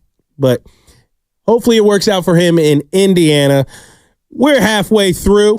We're still talking Warriors. Our call lines are open. Don't hesitate to come holler at us. I'm Jason Dumas. That's Evan Giddings. You're talking 95.7 The Game Saturdays. We'll be right back. You can host the best backyard barbecue when you find a professional on Angie to make your backyard the best around.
We have a standard. It's pretty evident that if things stay the same, that's the definition of insanity, right?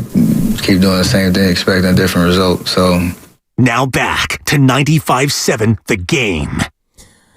Welcome back to 95.7 Saturdays. I'm Jason Dumas. We got Evan Giddings doing double duty. He is hosting. He's in the booth producing. That's a 5-tool utility guy right there. Appreciate you, Jason. We do what we can, man. And you're holding it down fantastic. Captain of the ship, driving us in the right direction. So right. So, look, I got an interesting text on the text line. Actually, it wasn't on the text line. It was in my Twitter mention. Somebody who was listening, he said, a Twitter guy told me, I don't know where this Andrew Wiggins Warriors relationship is even at right now, given the whole debacle with the Olympics. And that's a good question. That's something we haven't even talked about. RJ Barrett, or Rowan Barrett, RJ's dad, who is the director of Team Canada basketball, he said it was not a mutual decision that Andrew is not playing. He said Andrew has been training with us and prepping for the Olympics for 2 years now. They have had dozens of conversations about their Olympic prep and excitement. So he has never gotten any inclination that Andrew Wiggins did not want to play in the Olympics. In fact, all he has gotten is enthusiasm. So no, it is not a mutual decision. That's how they're trying to spin it, but that is not the reality. So pretty strong words. Meanwhile, the Warriors didn't even come out and say it. I think Anthony Slater reported that it was a mutual decision. Where do you fall on that? It is very interesting to me that not just RJ Barrett's father, but also members of the Toronto media have pretty much stated that it's not mutual, that right. Wiggins wants to play and that he's not allowed to. Right. The Warriors side of things are trying to position it as it is mutual. And I think it's because they're trying to trade him. Mm-hmm. I think that they do not want, at all costs, Andrew Wiggins to get hurt training, preparing, or perhaps playing in these Olympics, because that would essentially make it impossible to move him. I think they are, and I believe we've heard reports kind of leak out since the end of this season, whether it's from Logan Murdoch of The Ringer. I believe Zach Lowe also reported this from ESPN. Like, the Warriors are, quote, aggressively shopping Andrew Wiggins. I still think that's the case. And so the Warriors, and I didn't know you were allowed to do this, essentially prevent a player from competing in the Olympics. I'm not saying that's exactly what happened, but it kind of feels that way, Jason. Like, they're essentially saying, look, if you don't play, and it might be mutual from this standpoint, if you don't play, we can get you to a place that you want to go. And I think it would be, we talked about this a segment before, I think it would be mutually beneficial for Wiggins and the Warriors to divorce, to split. They've gotten as much as they can out of each other. We already went down the 2022 rabbit hole. So I think that right now they're trying to find a team to trade Andrew Wiggins to, and they do not want the Olympics to get in the way of that. I think that's why they're maybe not preventing him from playing, but that's why that he is no longer going to be active in these Olympics. Yeah, they probably strongly discouraged. Yeah. I have a hard time seeing Steve Kerr, who is coaching in the damn Olympics. I have a hard time seeing Steve Kerr and Joe Lacob, although Mike Dunleavy probably has a say. And like we said, Mike Dunleavy's cold-hearted. He's bred for this. So I actually could see Mike Dunleavy being like, nope, don't care, not playing. But in terms of Steve Kerr and Joe Lacob, I have a hard time seeing them being like, absolutely not. Do not step on that court. We do not give you the nod.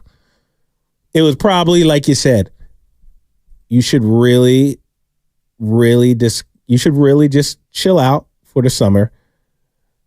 We don't know how our lineup is going to look, and we need you healthy, which is all in all saying we might trade you. And there were also the reports that the Warriors weren't necessarily enthused with the shape that Andrew Wiggins came into camp. I think it was last year. Oh, it's been 2 years. Last 2 years, yeah. So the one he had an excuse because remember, so 2 years ago, the year where he signed the contract. Yeah. No.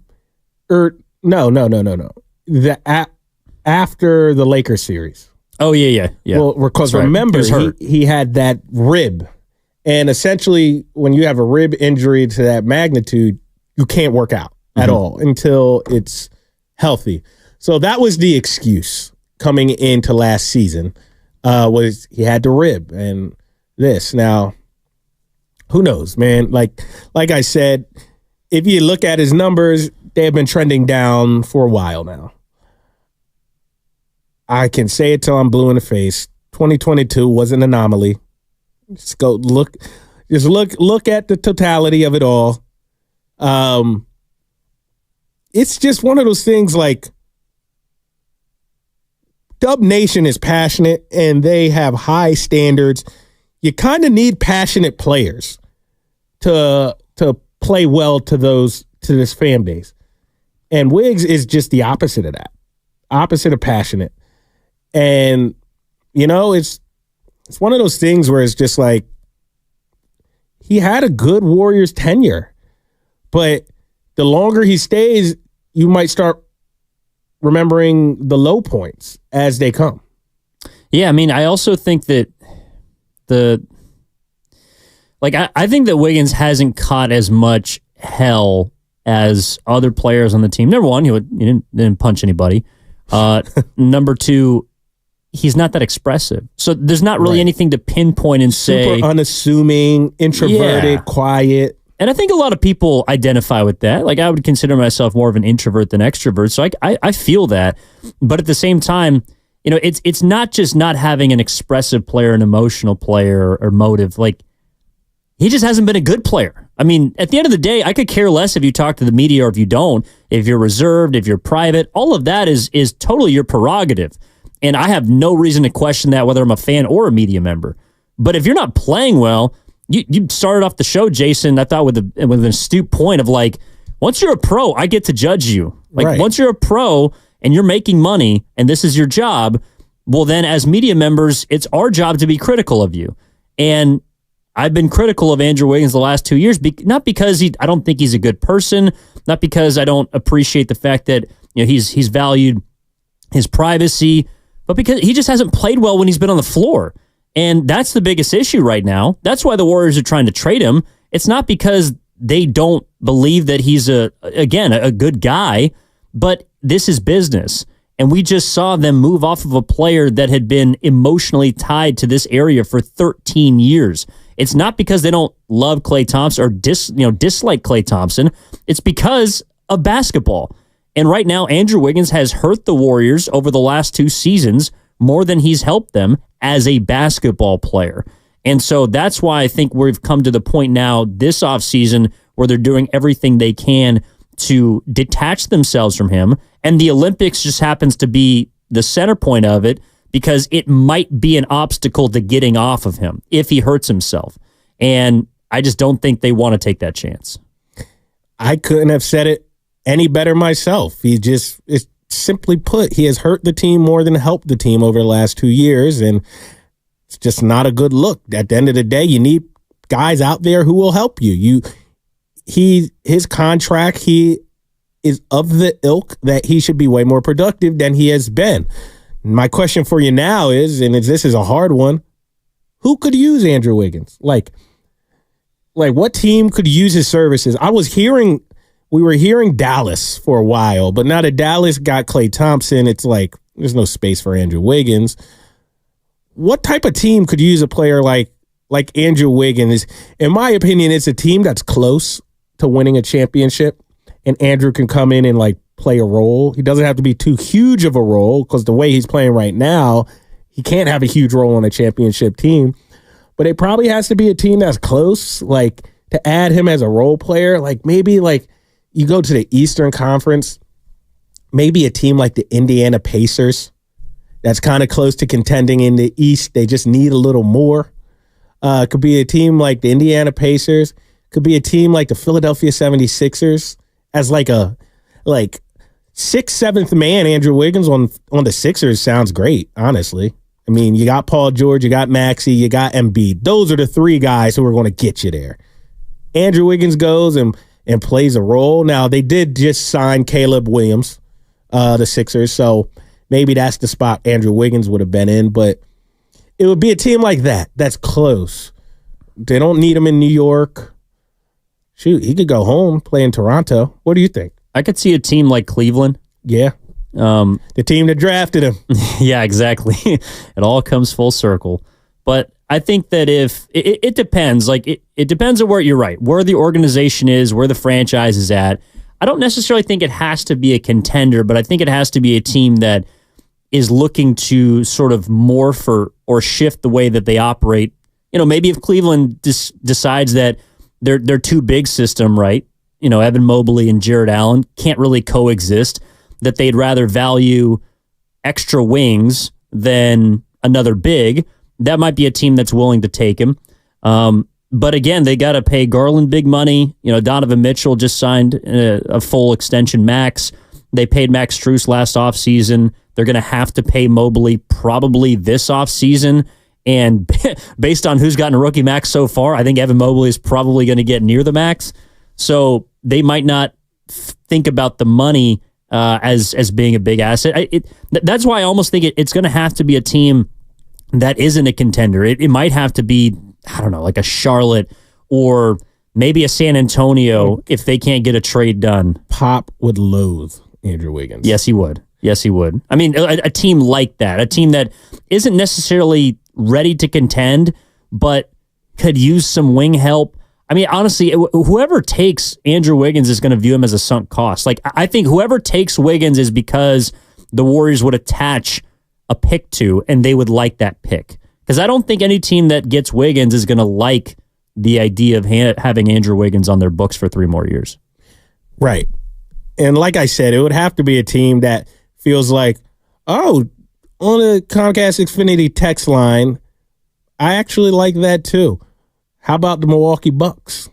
I could see that would be a good fit too. Like, I think it's a team that actually wouldn't view it as a sunken cost for the fact that they would think he could contribute and help them win, but not at a level to where he needs to win. Like in Golden State, they need him to be like the second best player. Yeah. He needs to go to a team where it's like, bro, you're like the 4th or 5th best player.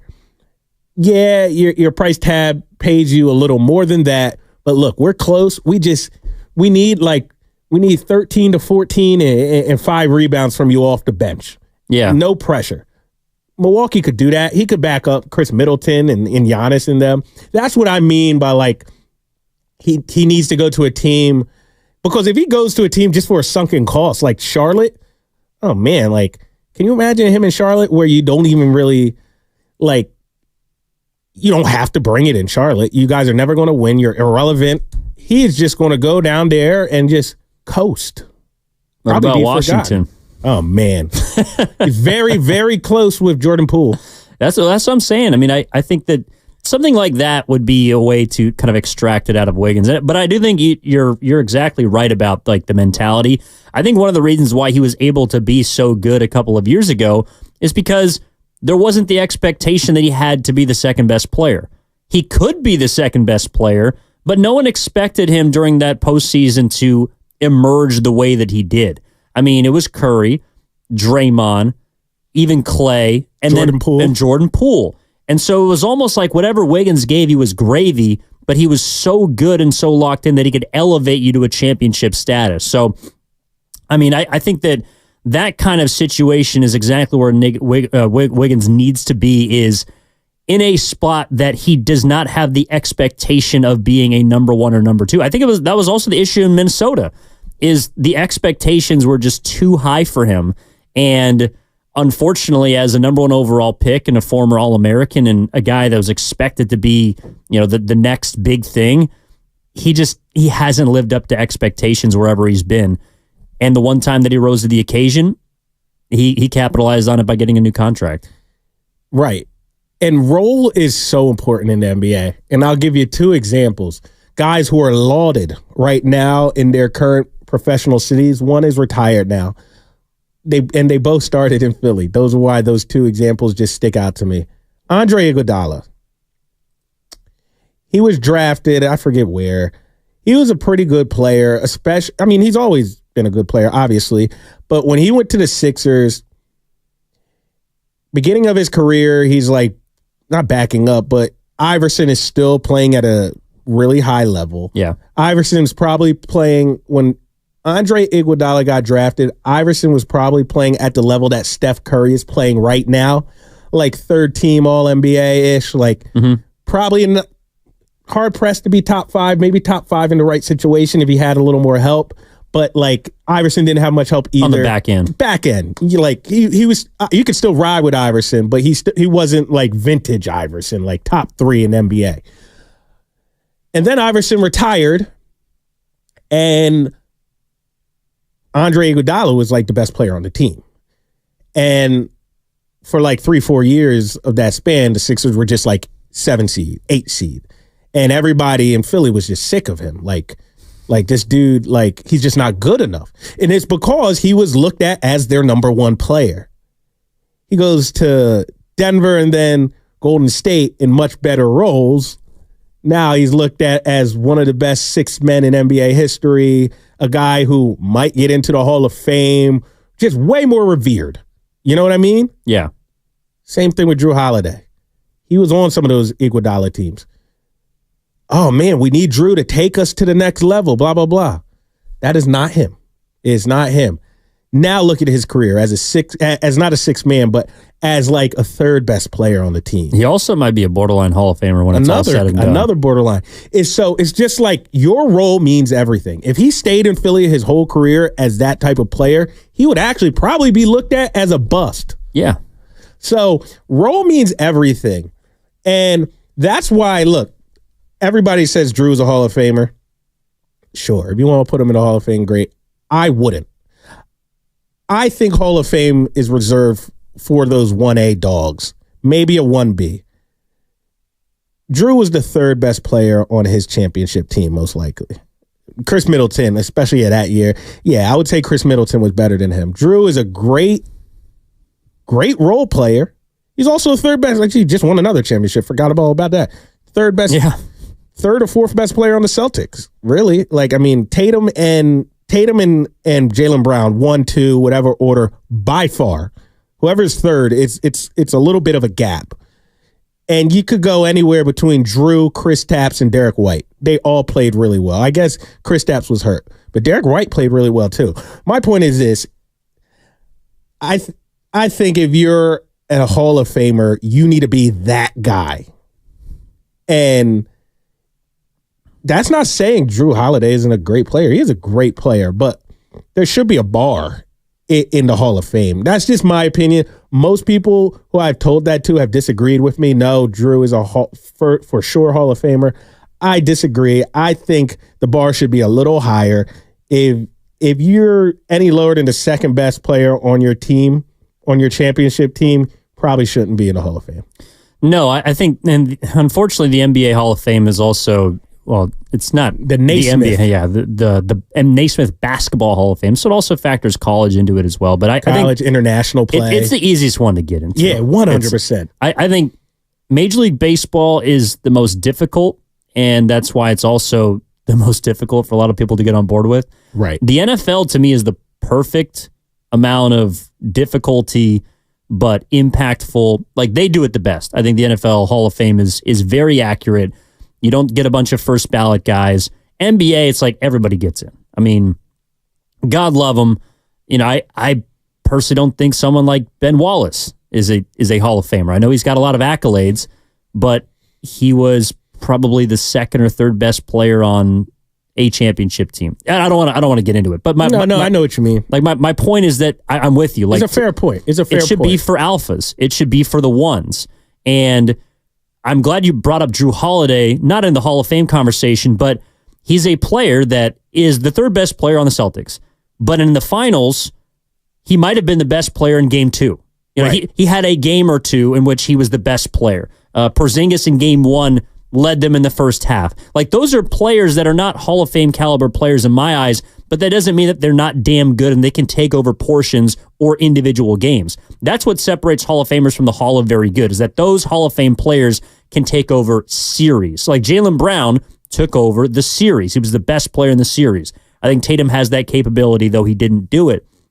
And so in regards to Wiggins, yeah, like he's not that guy, pal. Like he's just not that guy. Not that guy, pal. But he can take over games. He can take over stretches. Yeah, he can take over stretches. And that's why I do think you're right, that a change of scenery would be good for him to move into a new role. Because I don't think that right now the Warriors have a ton of defined roles. And that's also where he struggles, when he doesn't know what is expected of him, because the expectations are naturally too high because of the bar that he set. And the bar right now to me is just unfair, because he wasn't that player before. He hasn't been that player after. And the Warriors, I think, are also in kind of a recalibration type of stage where they got to figure out, outside of Steph, who is in those particular spots. Draymond has his role. Steph has his role. What are the rest of the roles going to be? And I think we would be able to more clearly define those roles if Wiggins was absent. Right, 100%. And roles are everything in the NBA. It dictates how you're perceived. It dictates your paycheck. It dictates what you're able to do on the floor. Like I said, people in Philadelphia look at Andre Iguodala in a total different light than people in Golden State. And I actually think Andre has a little bit of spite for Philadelphia. He does. If you've read his memoir, he did not speak about Philadelphia very fondly. Yeah, I mean, he wasn't built for Philly. No. He was the best player on the team. That's why the team wasn't very good. That is just the fact of the matter. Now, I know people listening are probably like, not Andre, but yes, Andre. He's not that guy, pal. Yes, he won a Finals MVP, and he was great for the Golden State Warriors. But in the Philadelphia, he was the team's best player, and that's why the team wasn't good. Yeah. Point blank, period. So it's all about your role. It's all about your role. And I would say the feeling in Philly is mutual. So no love lost between either one. Philly probably has a right to not really care much for Andre Iguodala because he was the best player on a bad team for a bunch of years. Same thing, Golden State has the right to absolutely love the guy because he was probably either him or Draymond. I was going to say probably the most versatile player on these championship teams. Andre could do a bit of everything. And then also he's like high IQ, a coach on the team. Everybody looked up to him like a big brother to people. So, and as that conversation pertains to current day is Andrew Wiggins. Right now, for the Warriors to be good, a good team, they need Wiggins to step up, be that second player to Steph Curry. And he's just not that. And that's the role he is in. That's the role he was paid for. He was that bridge with Jordan Poole, like we said. And now he's just like, man, you're taking up a spot. We need to be better. We need you to be better. So it's kind of souring on the fan base. And it's just like the Warriors need Mike Dunleavy to find that guy. Easier said than done.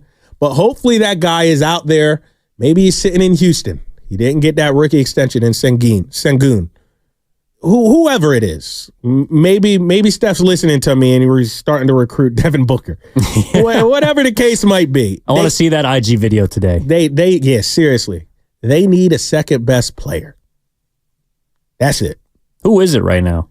Who is their second best player right now? Draymond Green.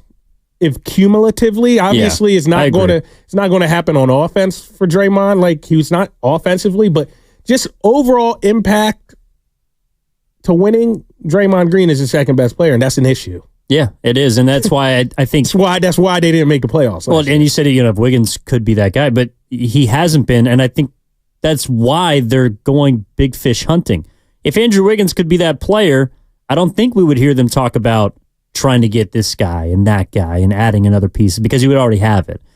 I think they're in a way because of his production.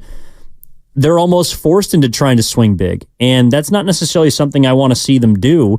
But it's going to be hard to sell the franchise, a.k.a. Steph Curry, on the direction of this team right now because he's eligible to sign a contract extension. I think he's got one more year on his deal after this. And if you are selling him on a vision, I'm curious what that vision would be, and maybe we can get into that on the other side. Yeah, 100%.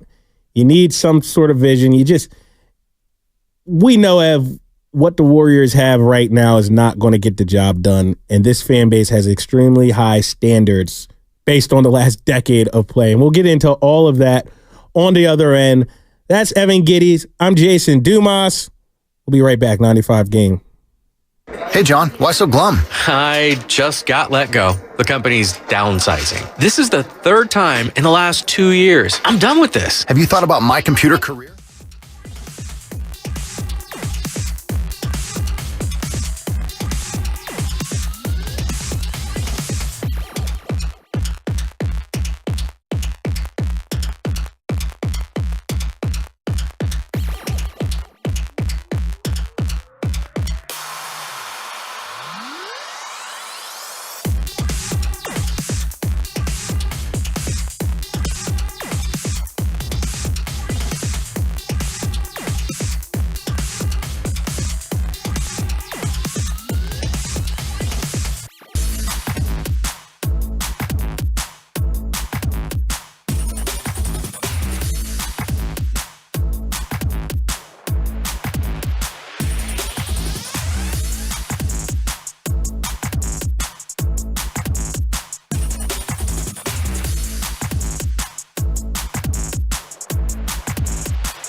KGMZ FM in HD1 San Francisco on Odyssey Sports Station. Always live on the free Odyssey app, Twitch, and YouTube. Powered by First NorCal Credit Union.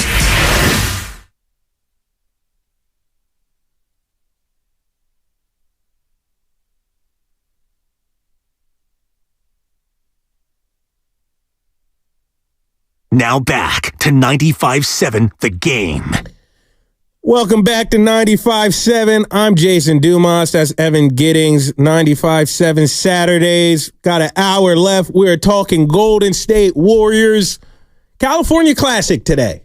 It's going to be a fun day in Chase Center. Underrated summer league that has really gained steam in the past couple of seasons. Sacramento, San Francisco, kind of joint hosts. I know there's some games going on in Sacramento too, but just a fun time of the year to be a basketball fan. If you like NBA rumors, if you like trade speculations, if you just like roster building, this is the time of year for you. Now, there will be someone in Chase Center playing today. We don't know who. It's probably going to be multiple people. But there will be a few players in the building that at some point this season, Evan, will make contributions on an NBA roster. That's the fun part. You just got to get in there and see who. And it's a fun day. This is the first professional game for a lot of these guys. LeBron James Jr., Bronny. Yep. First game of his professional career. Do you think he gets to start for the Lakers? I kind of think he does. He has to, right? He has to. Again, like the moment he got drafted, I was doing a draft show. I think it was with Grandy and then Devone on Saturday, and they were both saying, "Well, he's still got to make the team." And I'm sitting here thinking, "Make the team? What else is the point of taking him? Like, of course he's going to be on the team. That's the entire purpose. He's going to be on the team for 4 years. Yeah, he got a guaranteed contract. Well, yeah, he's got a roster spot." He's paid. He's guaranteed to be paid for 4 years. They could cut him, obviously, but yeah, or I guess he could technically spend time in the G League. But again, if the whole point is to unite LeBron and LeBron Jr. and have them play in a game, this is the first time that a son has ever been drafted to a team with their dad and all the rest. If they're trying to make history, well, then he's got to be on the team because he's got to play 100%. And I'm pulling up the Lakers Summer League roster that we'll see at the California Classic starting today, starting at 1:30. Pulling up the email that we got from the Warriors with all 4 teams' rosters. I'm just going to list off some names. It'll help give us a better idea of if he'll start. Colin Castleton, I think you pronounce that guy's name. Never heard of him. Florida, big man. Muhammad Diarra, Sean East II, Blake Henson, Bronny James Jr., Dalton Knecht. I'm looking forward to seeing Knecht. Yeah. Tommy Kuhs, Maxwell Lewis. Oh, Tommy Kuhs is on the team. Yeah. Tommy Kuhs. He's St. Mary's guy, St. Mary's guy. Yep. Oh, Kuzi. Sorry. Kuzi. Sorry. Maxwell Lewis, Kyle Mangus, Grayson Murphy, Jordan Nicholas, Quincy Olivieri, Vincent Valerio Bolden, and another guy whose name I don't want to butcher. They had the hardest names on here. Jeez, making me sound illiterate on air. Anyway, Bronny James is starting. There is not one name. I would like to say I follow basketball pretty closely. There's only like 3 names on that entire roster that I've ever even heard. Yeah, he'll be out there starting. I mean, Connect's going to start. They're their 2 picks. Yeah, that'll be the starting backcourt. That's how it goes. And who do they play today? Think they would get the Kings because the Warriors are playing the Heat. Yeah, good call. So, all right, let's look at the Kings roster. There also might be another NBA player that is up in Sacramento, and that is DeMar DeRozan. 100%, yeah. I mean, that's been the big news from today. Yeah. Anthony Slater dropped that gem. DeMar DeRozan in Sac, so he's probably meeting with their GM. Yeah, we learned yesterday that they're trying to work through a sign-and trade for DeRozan. They're trying to find a third team. But I imagine DeRozan, well, anybody in general, ain't nobody flying a Sac unless they got business going on there.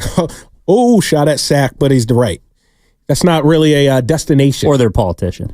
Yeah, seriously. Or you just got to go to the state capitol. I'm about to drive up to Sac to see when my disability payment is coming through. Yeah, can we please get my man Jason some help? Please. Seriously. Anyway, yeah, that would be a huge get, in my opinion, for DeMar DeRozan.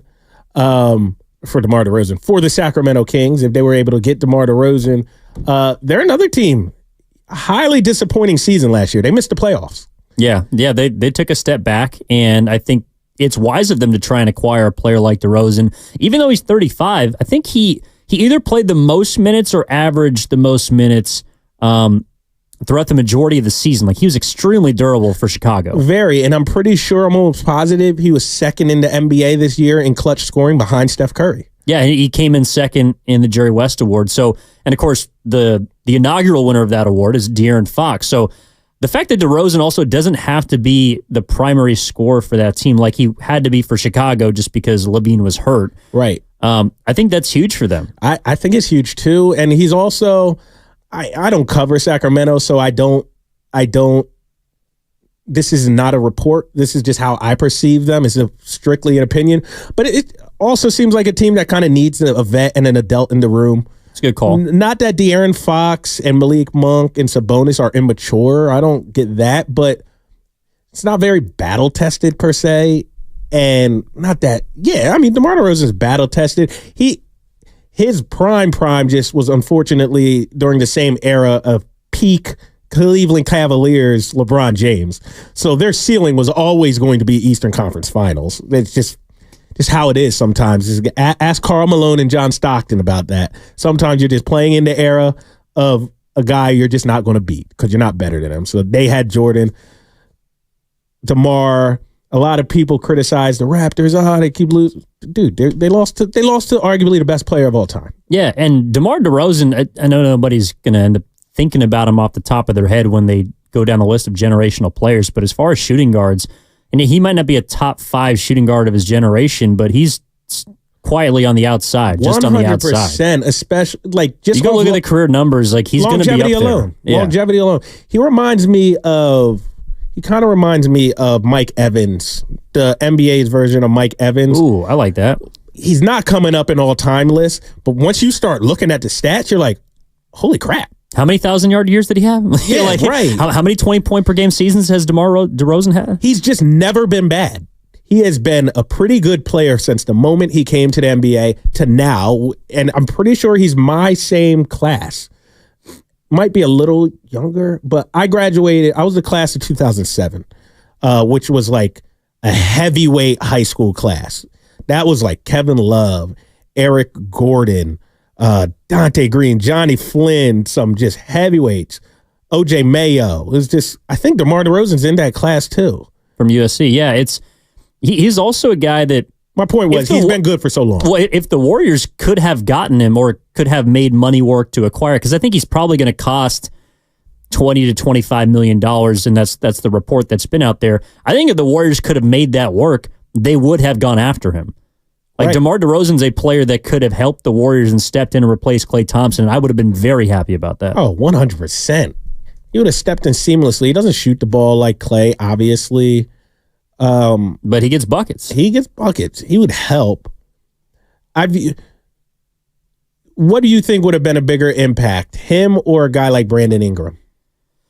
In a way, I think DeRozan, actually. And it has to do a little bit with the veteran quality that you're talking about. Yeah. Getting another guy that's also, like, I mean, I don't know much about Ingram. I'm not saying he is high maintenance, but I know for a fact DeMar DeRozan is very low maintenance. Like, he's never caused a stink anywhere that he's been, even in a place like San Antonio for a team that was not competing whatsoever. Yeah, Pop you never heard him. anything about him. And there was that story that he told, I forget which podcast it was on, but about how when his father passed away. Yeah, when his father passed away, and Pop just sat there and kind of cried with him, like that brought them closer together. You know, DeRozan's just a very professional player, and I think he would have fit in well with the Warriors from that standpoint. Yeah, 100%. I agree. I would have loved to cover him too. It would just be fun covering a guy like DeMar DeRozan. Like you said, like he's one of those guys. He's just you don't realize how good of a career he had until you look at the numbers and they just pop off the screen. The longevity and being able to play at his level for so long, like his highs aren't as high as some of his fellow high level players. Yeah. But they also probably aren't as low either. Like, we'll see guys go up and go, like Tracy McGrady's last couple of years were just terrible. Yeah. And like DeMar seems like the guy, his final year in NBA, he'll still average like 18 points per game. Yeah, like I don't think anybody would say DeRozan is better than, T-Mac or maybe even Ray Allen. Ray Allen, I guess, played for a long time, but someone like T-Mac who had a really, Gilbert Arenas, like no one would say at their peak that he was better than them, but you look at his overall numbers and you're like, well, if that guy's in the Hall of Fame, DeMar actually might have a chance. Yeah. Like he's one of those guys that has just been productive for an extremely long time. He's like he's like a hitter in baseball who gives you, he's going to hit 285, hit 20 home runs every year. And he's not anybody that's going to jump off the page, but you look in, wow, he's played for a long time. He's helped a lot of teams. I think also some of it has to do with Jason, his game. Like his game is not super flashy. He's a mid-range monster. And he doesn't and hasn't shot it well from three over the course of his career. He's shooting it a little bit better now and more, but he's just a guy that is always going to have a job because he's always healthy and he can help you score, which at the end of the day, whether you're good or bad, you need. 100%. He'd be away, like if they were able to get him, that's a kind of player that I think you could sell Steph Curry on playing alongside. Like I can play with DeRozan. I could see how we can win some games with him. Yeah, I don't even think you'd have to sell it. You just say, hey, we interested in DeMar, and Steph would probably be like, go get him. Go get him. I'll play with DeMar. Now, I mean, the spacing would be a little off. He's not the best three-point shooter, but he's the king of that mid-range, which is a lost art. And I think Tony said that to us yesterday. Like, when you need a bucket in the playoffs, he's an extremely valuable player. Now, look, we've talked about Lowry, Markin, and Ev till we were blue in the face. I personally think that ship has sailed. Like I said, I would be willing to move on some draft picks to get him because I think he makes the team way better. I just don't see it happening. The way it's played out so publicly, it's almost like a spectacle now. But the Warriors need to do something. What kind of move is out there that you think is realistic that can still help this team going forward? I think it's a move that includes moving off of Wiggins. Uh-huh. And to me, that makes you better.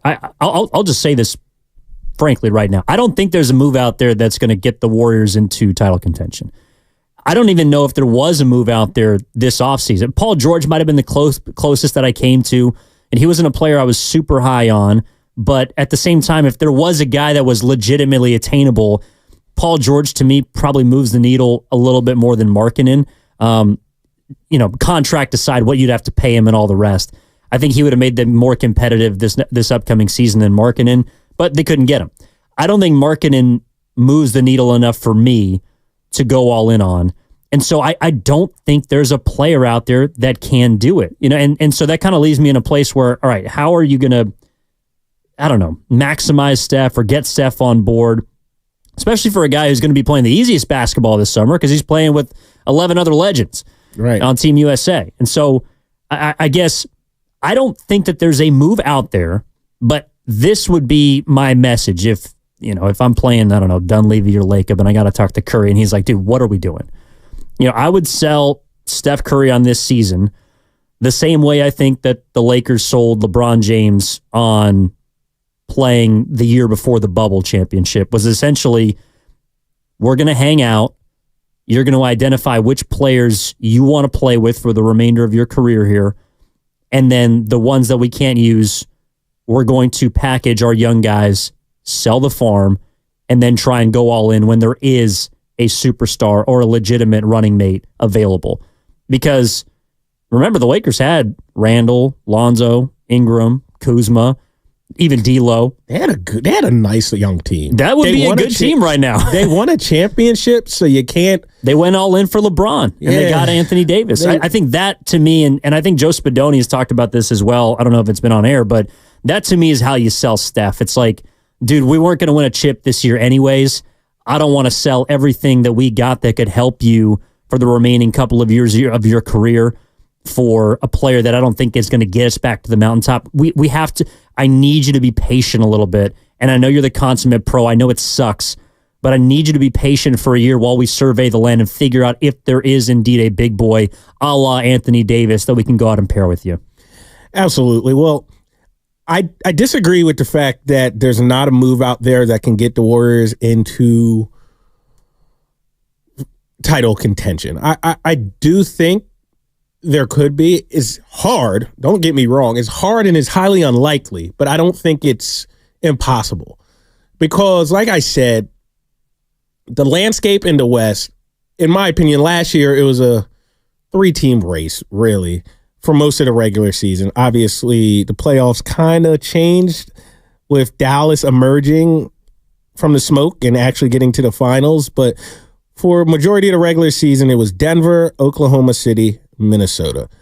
I think Oklahoma City and Minnesota are going to be right back next year. I think Denver, they fall back closer to the pack, Ev, with like the 4, 5, 6. Like last year, the pack was Phoenix, Dallas, Clippers, and Sacramento and New Orleans, and then even Los Angeles and Golden State. All those teams were just, there was like a 2-3 game difference between all of those teams. So they were all more or less in the same tier, really, so to speak. So the Warriors just need to make a move to get them in that next tier, and then I think they're a title contender, at least a Western Conference title contender, because I think on paper, Oklahoma City is the most complete roster, and I think I'll put them as favorites to make it out of the West next year, right now at least, because they have that experience of last season that'll help spring them forward. I love the Isaiah Hartenstein move. I love the Alex Caruso move. I actually like that move for both teams. People are super low on Josh Giddey, but I think Giddey is a good player. He just needs a better fit. He needs to be a little more confident in his jump shot, maybe a little more development, but he's going to get all of that in Chicago because they're going to put the ball in his hands. And I think he has a dynamic backcourt mate in Kobe White, who had a really good season. So I'm going to enjoy watching him develop in Chicago. But my point is, I do think if they got Lowry Markkanen, I think the Warriors could be a top 3 team. I think they could compete. I think it would be, in no particular order, Golden State, Oklahoma City, and Minnesota. I really do. But you know what? I don't think Lowry Markkanen is happening, so it's kind of moot anyway. But I do think there is a move out there. I just don't know the player. There's always a move. Anyone can be had. I do look back and think, should the Warriors have gone after Pascal Siakam? Because apparently that was on the table. Siakam helped the Pacers get to an Eastern Conference Finals. What does that Warriors team look like last year with Siakam on it? They're definitely better. Yeah. They're obviously better, but are they a second round team better? Are they? I think they're a playoff team, but I think they're a Western Conference Finals-ish. Ooh, I don't know if I'd go that far with Siakam. I think one of the reasons why Indiana... It's just matchups. It's really matchup-based. Well, it is, and I guess I'd have to think about how that would work. I didn't think Dallas was a Western Conference Finals team. And look, they went to the finals. Yeah, you know what I mean? Yeah, that's true. I mean, but then again, if they run into that side of the bracket, which features Minnesota and Denver, I don't think they win a series. So, Siakam's interesting. I also think that, and look, you can't take anything away from a team that made a run to the conference finals, but I do think that if New York stays healthy, they lose in the second round. I mean, shoot, if Giannis Antetokounmpo plays in the first round, they might not get out of the first round. So It is matchup based. It's also 100%. There's absolutely no way Pacers win that series if Giannis is healthy. Yeah. So are we really talking about that move as being the difference maker for the Pacers if they don't line up with 2 teams that were injury prone? That's a great point. And what's his name was like playing on one leg too. Middleton. Yeah. They just got a Bucks team that was, and Dame wasn't able to really carry him, and I didn't. Dame missed a few games, remember? That's right. Yeah. So, God, yeah, the Bucks were just banged up. Right. Yeah. So I obviously Siakam would make the Warriors better. I think you also had to weigh, because Kuminga was probably going in that deal. I'm imagining Toronto would probably want future firsts. So it'd probably be a similar haul to what you'd have to give up, say, for now, Markkanen, if he was indeed available. I think the big hang up right now with Utah is that they just don't want to move him. It's not that the Warriors don't have a substantial offer on the table. But in regards to the Raptors, you'd also have to weigh, would you have wanted to give Pascal Siakam that 4 for $190 that Indiana just gave him? I think Indiana makes sense for him there because that's not really a free agent acquisition type of town. I don't know if the Warriors would be okay with paying Siakam $45 million starting this season. Yeah, for 4 and you years. just traded for him. You gotta retain him. Yeah, you gotta pay him. No, 100%. Indiana is not a free agent destination. When you have talent, you gotta retain the talent. That's one of those organizations. Golden State, it was a destination a while ago. Remember when Steve Kerr was saying we would have agents calling us left and right? We'd turning down people. I'm not so sure it's that anymore. No, I don't think so. In fact, I think a lot of people see the end. Well, they're also probably looking at how they can use Golden State as leverage. Like, right. That's, I think, another thing we're learning about how the league is perceiving the Warriors is, okay, so if they were in line to trade for LeBron, for Paul George, even for Bridges, and now for Markkanen, I do think teams are kind of looking at the Warriors as saying, well, I could go there. I want to stay. I could go there, though. I think LeBron might have used the Warriors' potential, as leverage during the trade deadline. I do think that the New York Nets, or the New Jersey, Brooklyn Nets, good Lord, the Brooklyn Nets they could use the Warriors as leverage if they were indeed in on Bridges. I do think that the Clippers, tried to use the Warriors as leverage, because remember, they also had a potential offer on the table with Denver for Paul George, but Denver didn't want to give up draft picks. So Paul George could be a nugget right now. Like, I don't think that the Warriors are the first option as they were, like you mentioned a couple years ago, for a lot of these big names or even small-time free agents, but they are using the Warriors to get more money elsewhere. Yeah, which is unfortunate. You hate to see it. I think if there's a small option, like, Buddy Hield chose the Warriors over the Lakers, that's something, but he's not a big name. Right, 100%. And yeah, that's interesting to think, because I wonder, I want to know how Golden State is perceived by the rest of the league. And we have some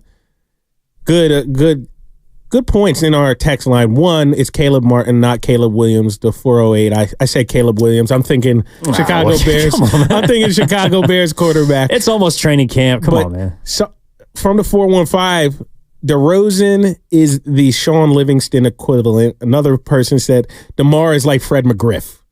That's makes a good sense. call. Yeah, that's a good call. Just somebody who is just good, above average for a long time, which is hard to do. Yeah. Fred McGriff. I used to love watching him play.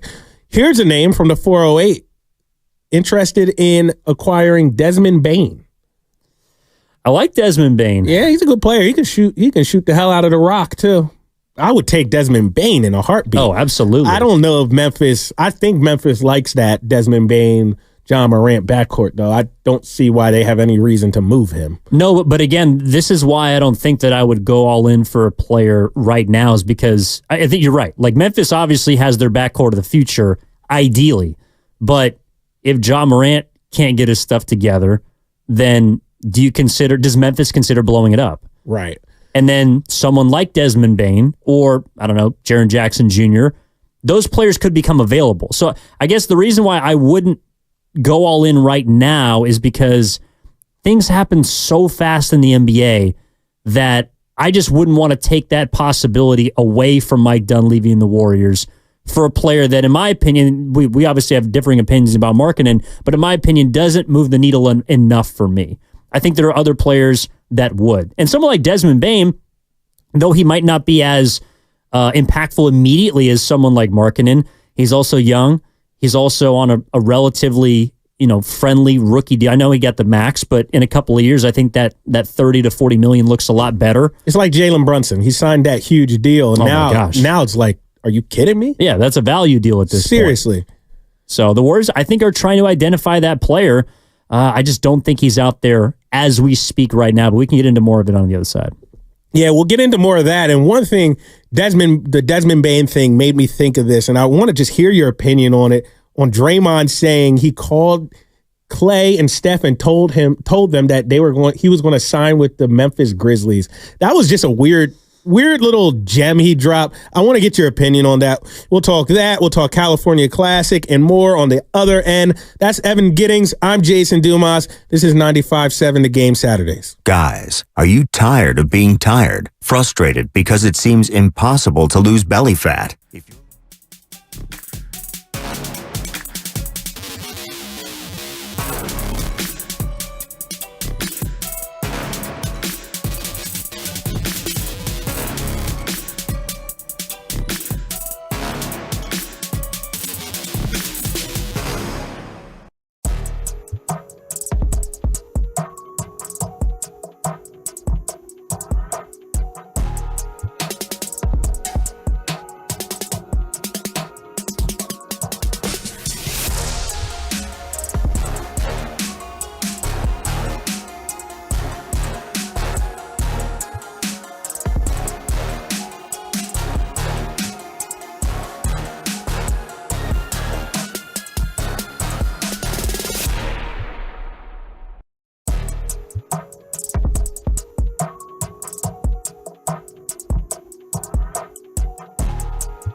Now back to 95.7 The Game.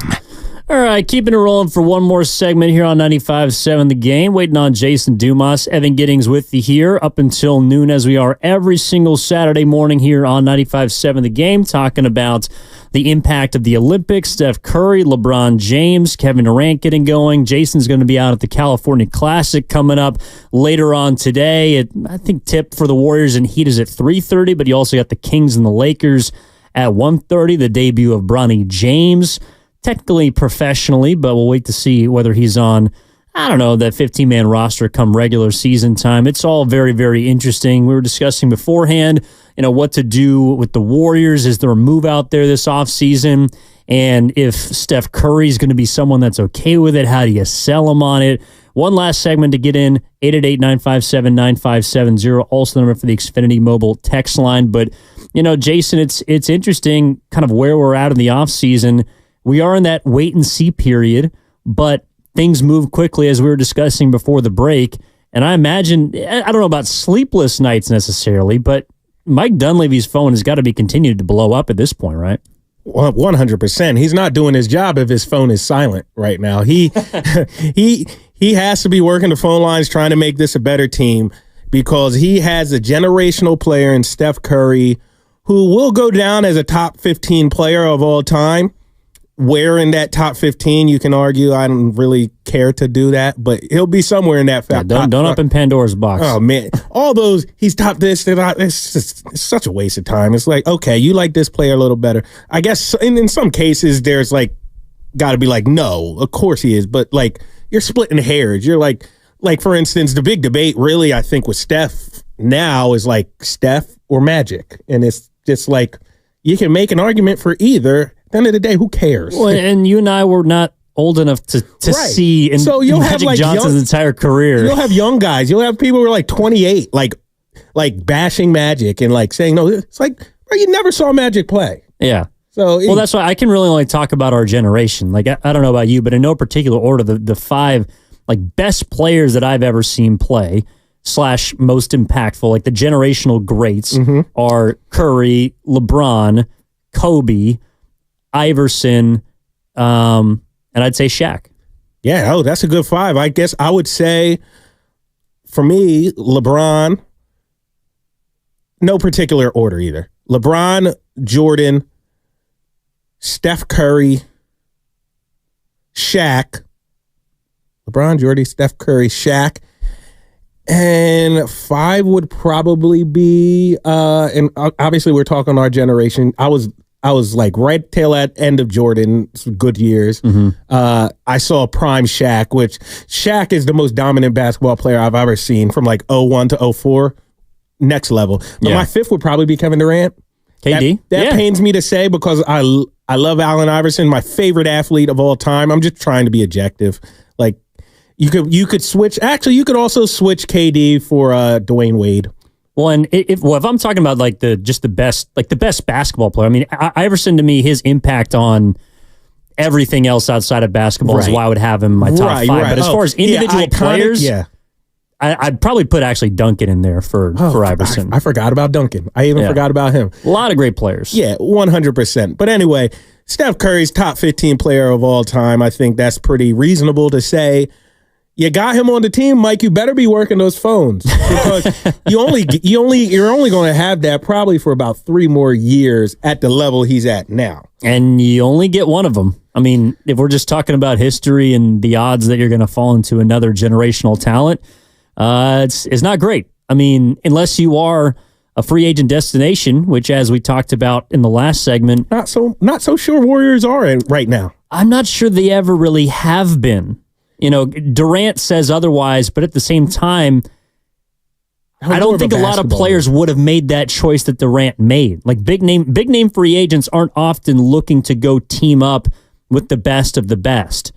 Even LeBron, to some extent, it was because he couldn't get over the top. He felt like Wade was a player that couldn't get over the top. Bosh was a player that couldn't get over the top. It wasn't like Durant looked at the Warriors and said, well, they haven't won a chip yet. I can help them get there. It was, no, I want to be a part of a team that can just bluntly win it all. Right. 100%. And so, yeah, you got to make some moves, Mike. You have to. You can't waste this opportunity. And I've been talking Mike Dunleavy up all week. I think he's done a great job so far in his year tenure as the general manager. But if he wastes Steph Curry's last year as a middling, mediocre team that's playing status, maybe first round exits, he will be judged for it, and he will probably eventually get fired. Speaking of which, I mentioned it right on the other end of the break. It was just like a little thing that Draymond just slipped in so casual. While on his podcast, Draymond was discussing Klay Thompson leaving the Golden State Warriors. And he mentioned in the process that last year, before he signed that 4-year, $100 million contract extension with the Warriors, that he called Klay Thompson and Steph Curry and told them he was leaving for the Memphis Grizzlies. I think I have that cut actually. I'll let you look for that cut. I got it right here. Oh, here we go. He called me on the phone. She's like, stop. And she's like, I'm about to cry. And she said it reminded her of last year. So last year during free agency, I called Klay and I called Steph, separate calls, and Steve. And I was just telling them like, yo, I'm leaving. I'm going to Memphis. And I remember that call with them. So I was going to leave. And she said we were in Paris. And she's like, it's reminding me of when we were in Paris and you was calling them. Like she was just sitting there crying. And obviously we got it figured out. Shout out to the Lakers and Mike Dunleavy, his first free agency. We got it done. Yeah. Insane. Who's she, by the way? Was he talking about his wife? Yeah. Okay. He was with his wife in Paris. Got you.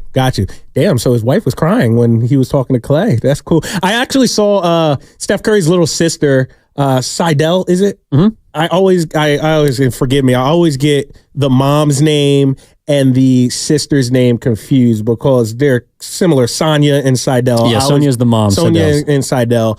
I always get them confused. I also take pride in not being overly into the athlete's family members and whatever. Like the athlete is the one who's famous. I don't cover the siblings. But anyway, I saw Seidel comment on Klay's goodbye post with the crying emojis, and Klay responded, I'm not crying, you're crying. Yeah, so that just made me think of it when Dre said his wife was crying on a phone call.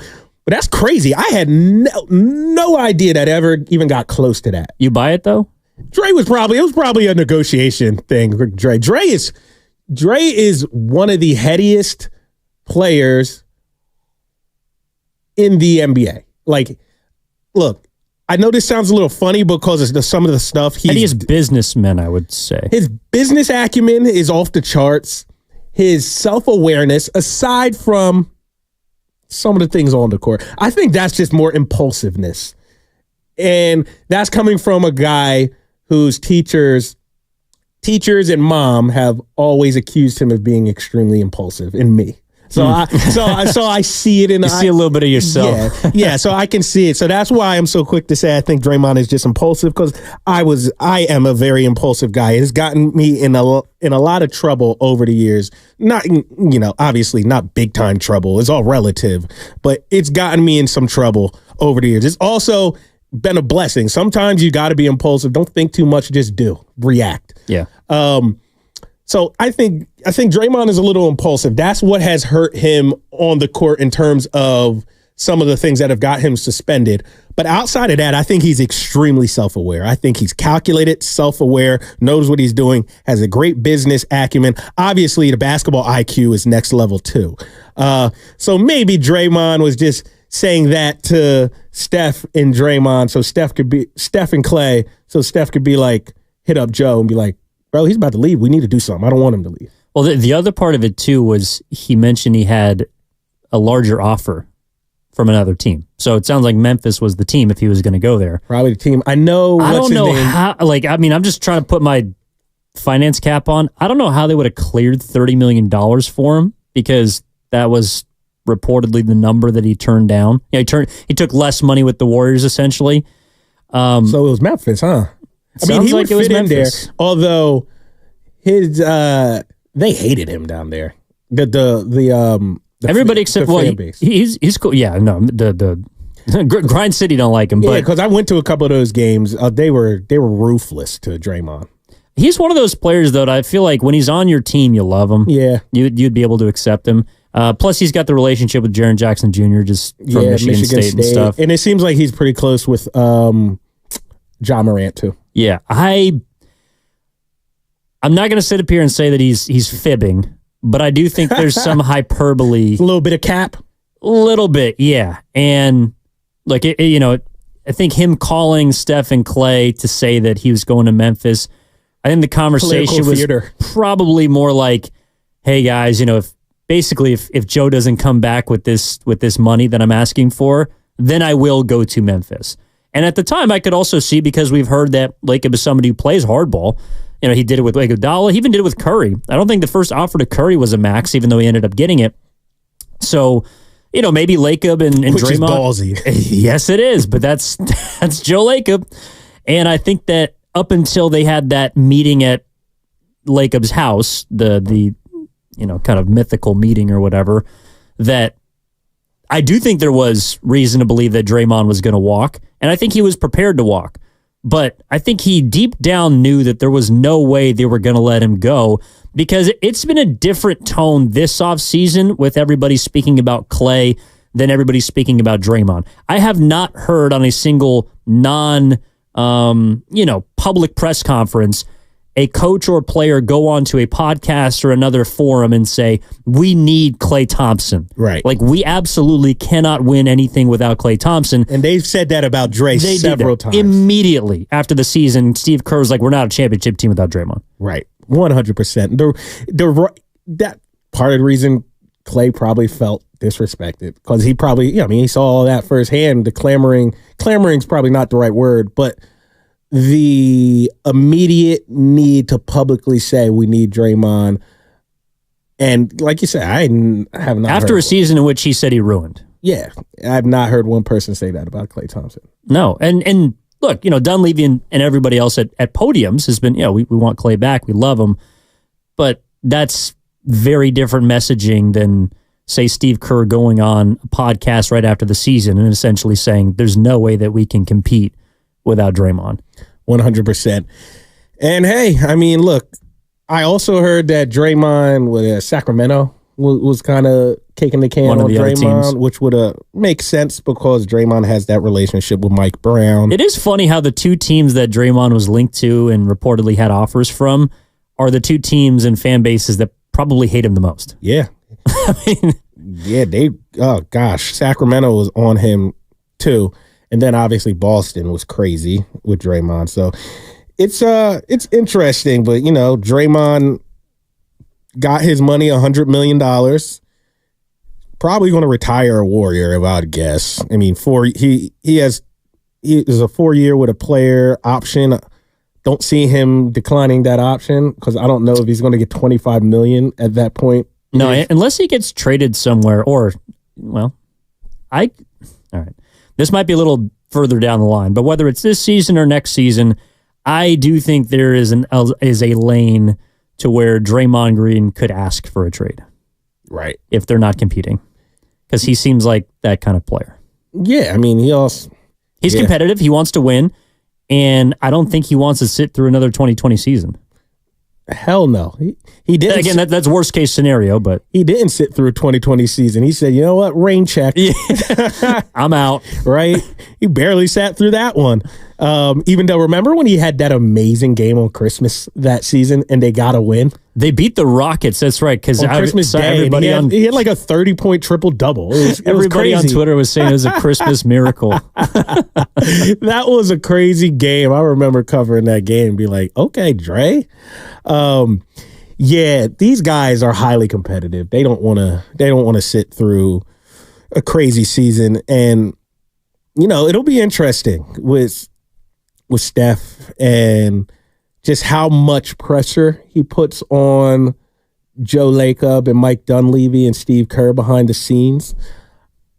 I'm of the opinion, keyword opinion, this is no report, I'm of the opinion that Steph is way more involved than he gives off, which is good because it's great PR for him to be like, nope, I trust my bosses and I'm not going to intervene. I think he does way more. He greenlit the Paul George deal. Yeah, for sure. Him and Draymond did.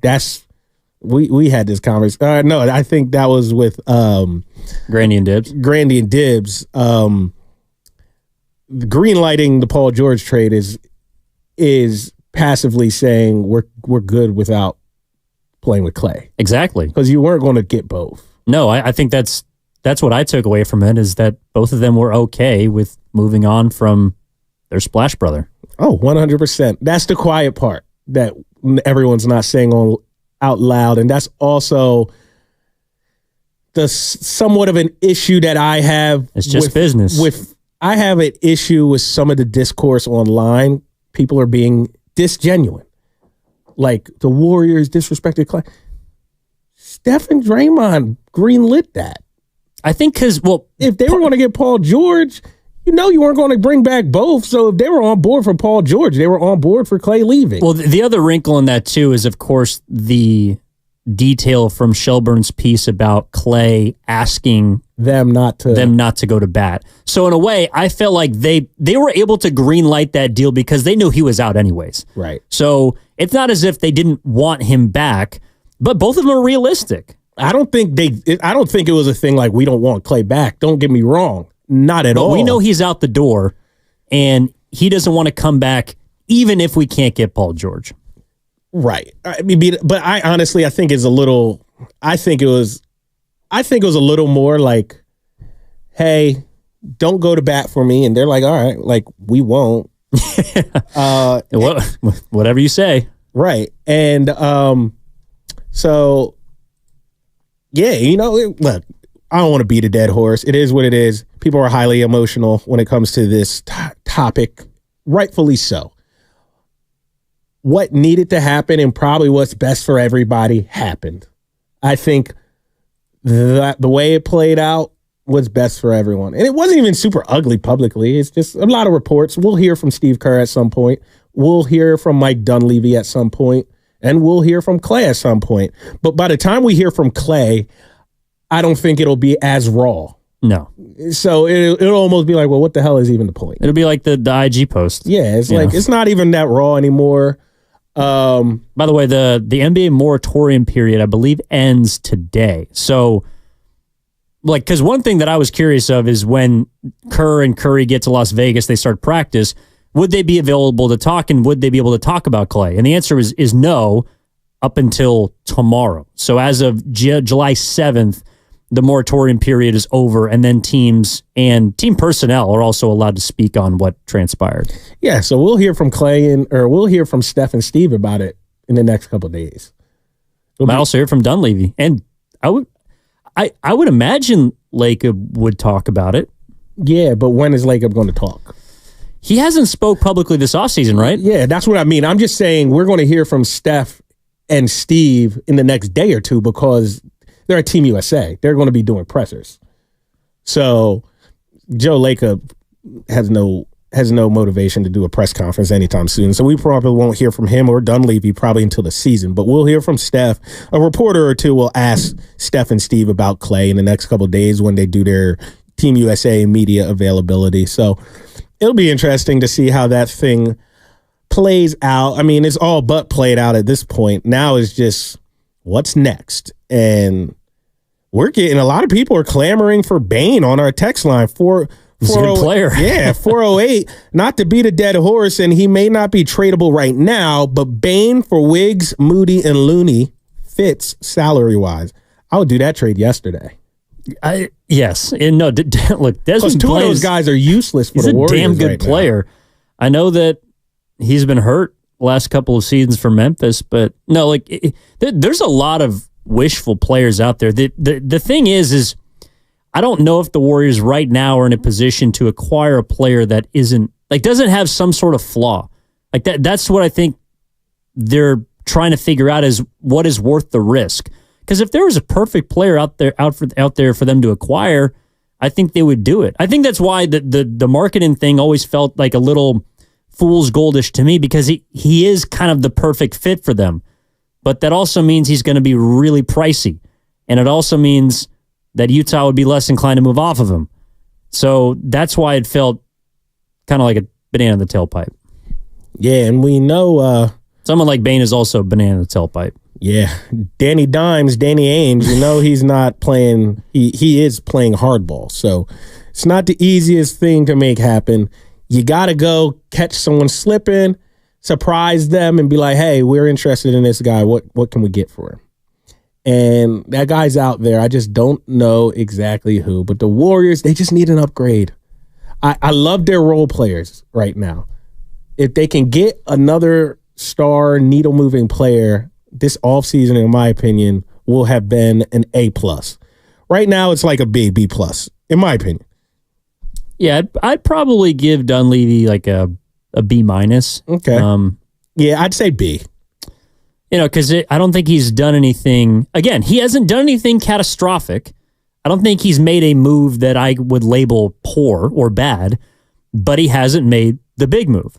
And I think that's what everybody is holding or withholding judgment on is, okay, when he makes that move, or if he makes that move, what is it? Who's it for? What direction does it signify? And then we can finally make our last judgment on the offseason. I just feel like, and again, we talked about this yesterday, and we only got a couple minutes left in the show, but I would prepare people to be disappointed if you're expecting a big move. Because I think the next move that happens is going to revolve around Andrew Wiggins, and it's probably not going to be for a big piece. And that means that what we see right now, their 15-man roster, which is also, I think, it's right below the first apron, which, again, they cannot go above. I don't think that that's a coincidence, that they are prepared for this to be the roster if they can't get a Lauri Markkanen. And that might mean it's more of a C-plus offseason, quite frankly.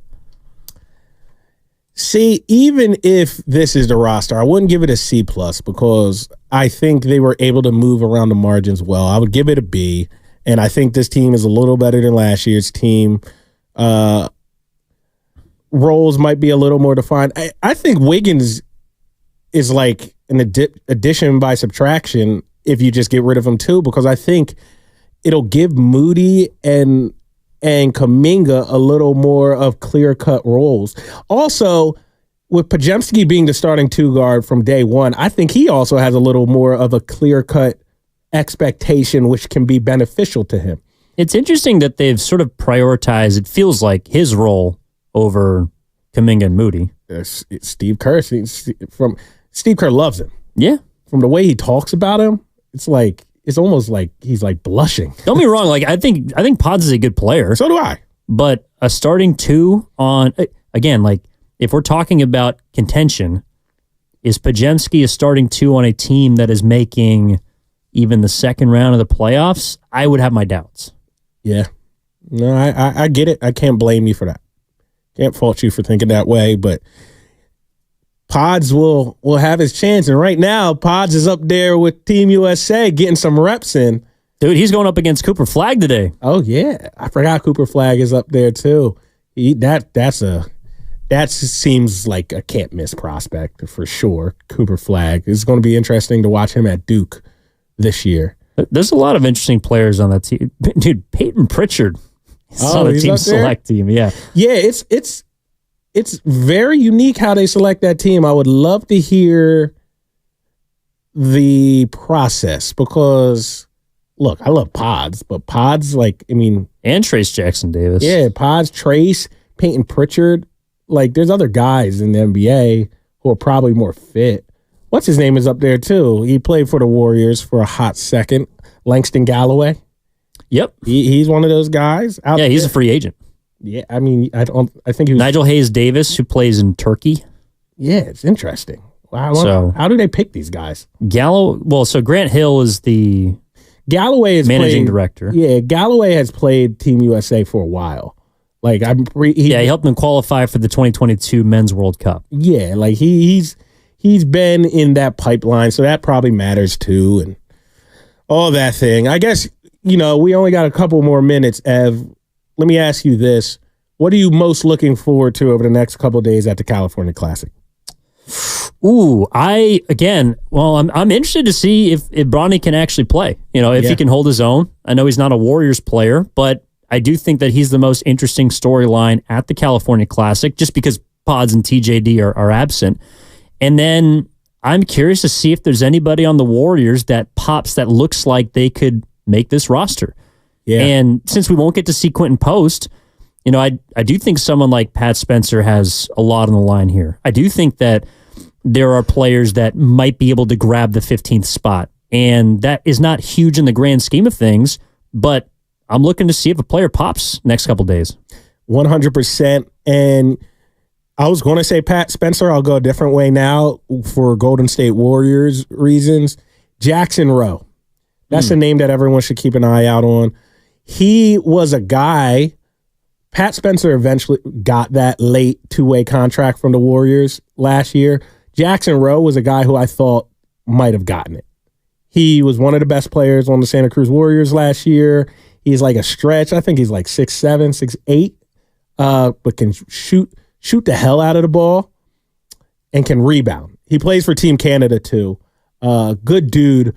But I think this is his year where Jackson Rowe becomes a household name, relatively a household name. Like, I think he goes out and grabs somebody's NBA roster spot. I think we'll probably see him at Golden State Warriors training camp. So Jackson Rowe, everybody who's listening, if you're going to watch on TV or go to Chase Center, keep an eye out for Jackson Rowe. It's going to be a fun weekend over there at Chase Center. Go check out some Summer League basketball.